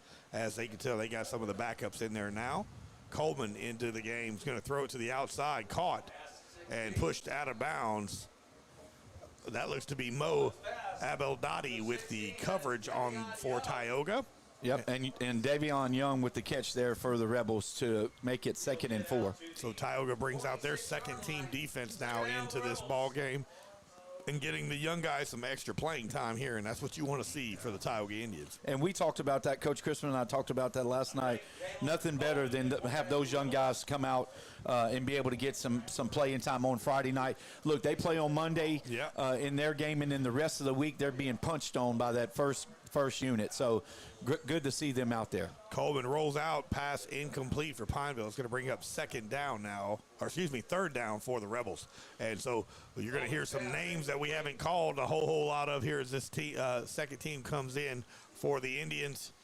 And so good job right there. Coverage was Fisher, Trayshawn Fisher for the Indians on that side. Caleb Fisher also in the ball game here at the bottom of your screen. And some of the big fellas, of course, Bates, Kentavious Bates in that safety spot here. Third down now for the Pineville Rebels. Coleman drops back, looking to throw, and does. And that was on the coverage right there by Trayshawn Fisher. And if he did catch that, Fisher was fixing to light that young man up. So good thing that was incomplete. So we've got 4th and 4 here on the 46-yard line, it looks like. So it looks like they're going to bring in the punting unit, and the Indians will have an opportunity again to get the ball back. Of course, the clock running now with 4:16. So when you get, I don't remember what the points are, but once 45. you get 45, then it's running clock. It's kind of like being in a basketball game. Yep. Just short. So, but again, probably going to see that second team the offense come out onto the field. You'll see Ronnie Stevens, the backup quarterback. You let him get a few snaps in as well. We'll keep it here. 4:03 left here in this ball game. Tioga on top, 56-14. Again, stay tuned after the ball game. We're going to announce our Southern Air Cool Play of the Game, also our 446 Sports Player of the Game, and our Express Employment Professionals Lineman of the game here. And got a few people in mind. I know we'll talk a little bit off air and try to figure out exactly who's going to get those here, but well-deserved. A lot to choose from. High-scoring game. Great job on defense. Great job on offense. Special teams has been lights out. And so got to be happy if you're a Tioga fan here tonight. Well, you said it earlier, and you've said it several times. Redemption was on the mind tonight, and all three phases of that Tioga Indians football team was on display as after the adjustments made defensively. Ever since then, all three groups have been clicking. Punt here. And that's nobody back there to field it. That was closest person to it was Cale Racine, who was going to be the returner, but he let that go. And so the Tioga offense will come out here with 3 minutes and 44 seconds. They're going to go ahead and keep running that clock too. Look, they're not stopping it at all. They're going to keep rolling. Good to see our buddy Coach Mooter come in here, shaking hands here, setting the tone here after those. Like I said, it's literally, I mean, Pineville is a very good team. Yes. Very impressed with the speed and they have. But this Tioga defense has hit another gear these last 2 weeks. They're going to hand the ball right up the middle. And that is Raymond Bennett with the carry for the Indians. Great job right there by Bennett. Get a couple yards. You know, again, Coach Chrisman talked about these young men, you know, playing on Mondays and a turnaround, and then they've got to go run the scout squad on Tuesday and Wednesday, which are the two toughest days of their practice days for the Indians.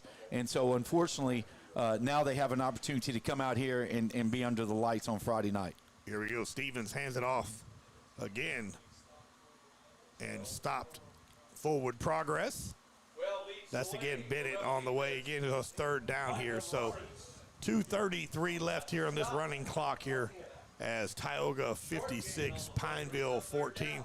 We'll shift gears again. Remember, Thursday night we're going to head over to Richwood in Monroe. Again, we played them last year at home. This year we traveled to them on a Thursday night. One of two Thursday night games on the schedule this year for Tioga as of right now. This Thursday night, and then we play Wassman at home on a Thursday night here later on in the season in October. As well, I'll be glad when it starts cooling off a little bit and have some football weather here. Stevens rolls out, tosses it to Raymond Bennett, and still on his feet, but a host of Pineville defenders flying to the ball, and you got to love seeing that. You know, the score is what it is, but these young guys trying to get as much playing time as they can, trying to prove a point and try to get more playing time as the season progresses here with 1 minute and 39 seconds left here. And Tioga's punt team, I would imagine, is going to come out.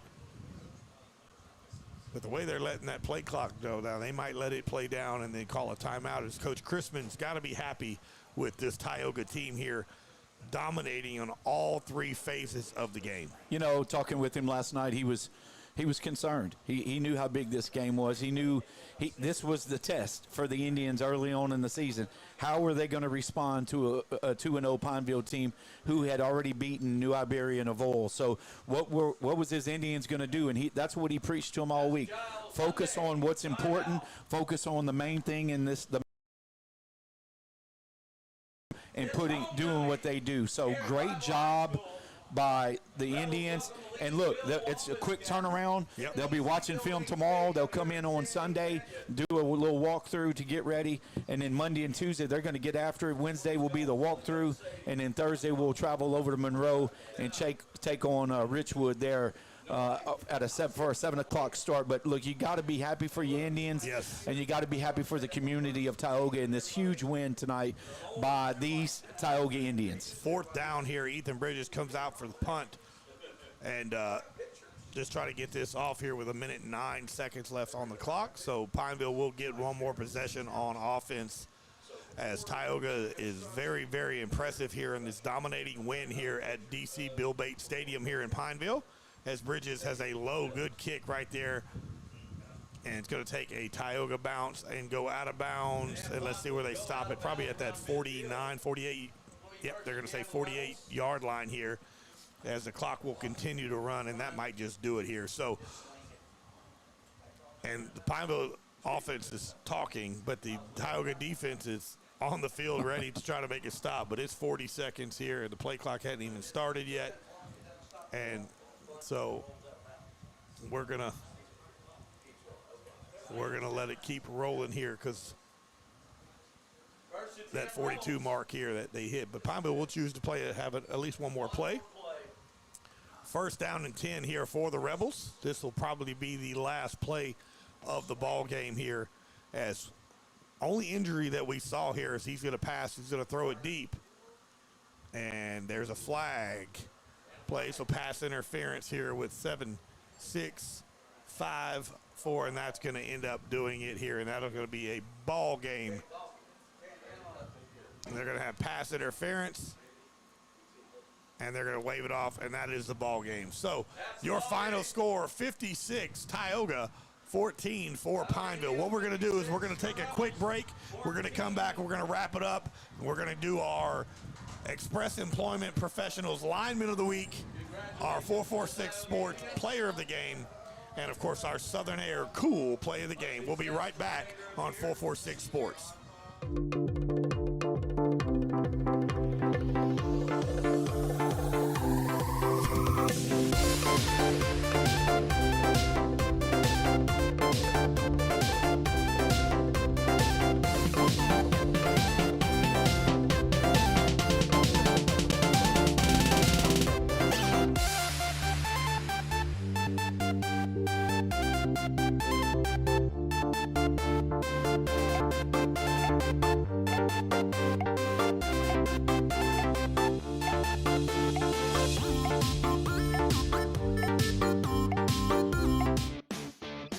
Central Louisiana.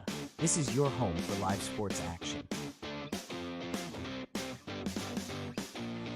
From the field to the court, 446 Sports delivers the games you love with expert commentary. And welcome back, everybody. It is a final here at Pineville High School. Tioga 56, Pineville 14. Big win by our Tioga Indians. Appreciate our title sponsor, Kingstop Chevron and 28 East Chevron, proud title sponsors of 446 Sports Tioga. Well, we're going to kick it off here with our Southern Air Cool Play of the Game, and we had a lot to choose from, a lot of points being scored, but we all agreed. I'm going to let you do it, Coach. Who was our Southern Air Cool Play of the Game? Nobody else but Cohen Henry on a 74-yard pickup fumble on a they tried to go a field goal, and look, the young man took off. The best part about it was at the end, and his dad better have this on film, was the rolling bowling pin ball. He does. I saw the video. He showed me already. So great job right there by Cole and Henry to get that play of the game. And our Express Employment Professionals Lineman of the Week had a lot to choose from. Chase Thomas had a great night. Wesley Sherman had a great night. Tucker Landry had a good night. But it's going to go to A.J. Adams with the multiple sacks, tons of tackles for loss. A.J. Adams, the smooth senior of SmackDown. A.J. Adams is our Express Employment Professionals Lineman of the Week, and rightfully so. A.J. definitely, he earned that here tonight. And our 446 Sports Player of the Game, Again, could have went to Case Malone. He had a great night. Could have went to Kenny Ponche. He had a great night. A lot of guys really did some big things. Tarver Landry made some big catches to extend drives. But it's got to go to Kervin Johnson. Kervin with 3 touchdowns tonight. So Kervin Johnson is our 446 Sports player of the game. Well-deserved to all 3 of those guys. Very, very great night here at Pineville High School. Absolutely. And the coolest thing about it was the play by everybody. And, yes. You know, sometimes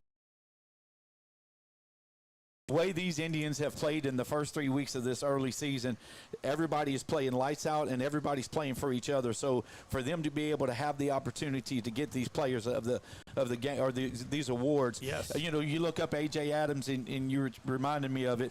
Every time that Smith stepped up, who was standing right there was A.J. Adams on that defensive line. So a phenomenal job by Mr. Adams. And, you know, Kerwin Johnson, hey, he doesn't have to catch the 50, 60-yard touchdown passes. Give him the ball 5-6 yards down the field, let him make a play. Toss it to him on the outside. Give him the jet sweep toss. Yes. So he's done it all, and what a great night tonight. And look, the cool play of the game by Cohen. And Cohen and I talked last night. He was so excited. He was looking so forward to this game because of what they've had to go through for 365 days, and for them to have this opportunity to come over here in Rebel land and do what they've done and put up 56 points against a really good Pineville team. You and I talked about it. Much improved offensively and defensively. But I'm going to tell you, that Tioga defense is no joke. They did an unbelievable job of making adjustments. To see Coach Muter come in at the end of the game and just be happy about the adjustments that they made. And after scoring on their first 2 possessions, not even coming close again to scoring, that said a lot about what this defense did. Not taking anything away from Tioga's offense, but the defense really stepped up in the adjustments that they made after giving up points early. Well, we appreciate everybody tuning in here. It is a final here at DC Bill Bates Stadium. Your Tioga Indians with the W, 56-14 over the Pineville Rebels. Rivalry week, but I call it redemption, baby. 56-14. Appreciate everybody tuned in. I am Billy French alongside, of course, Coach Scully, Thomas Scully, and our producer, Shane Henry, who's smiling from ear to ear here tonight here. Appreciate everybody tuning in. Again, see you Thursday night at Richwood as your Tioga Indians will take on the Richwood team, and we're 2-1, and we're ready to keep this streak going here. Thank you so much for watching. God bless you. Be safe. And, Coach? Go Indians. Go Indians. Well, thank you. Appreciate it.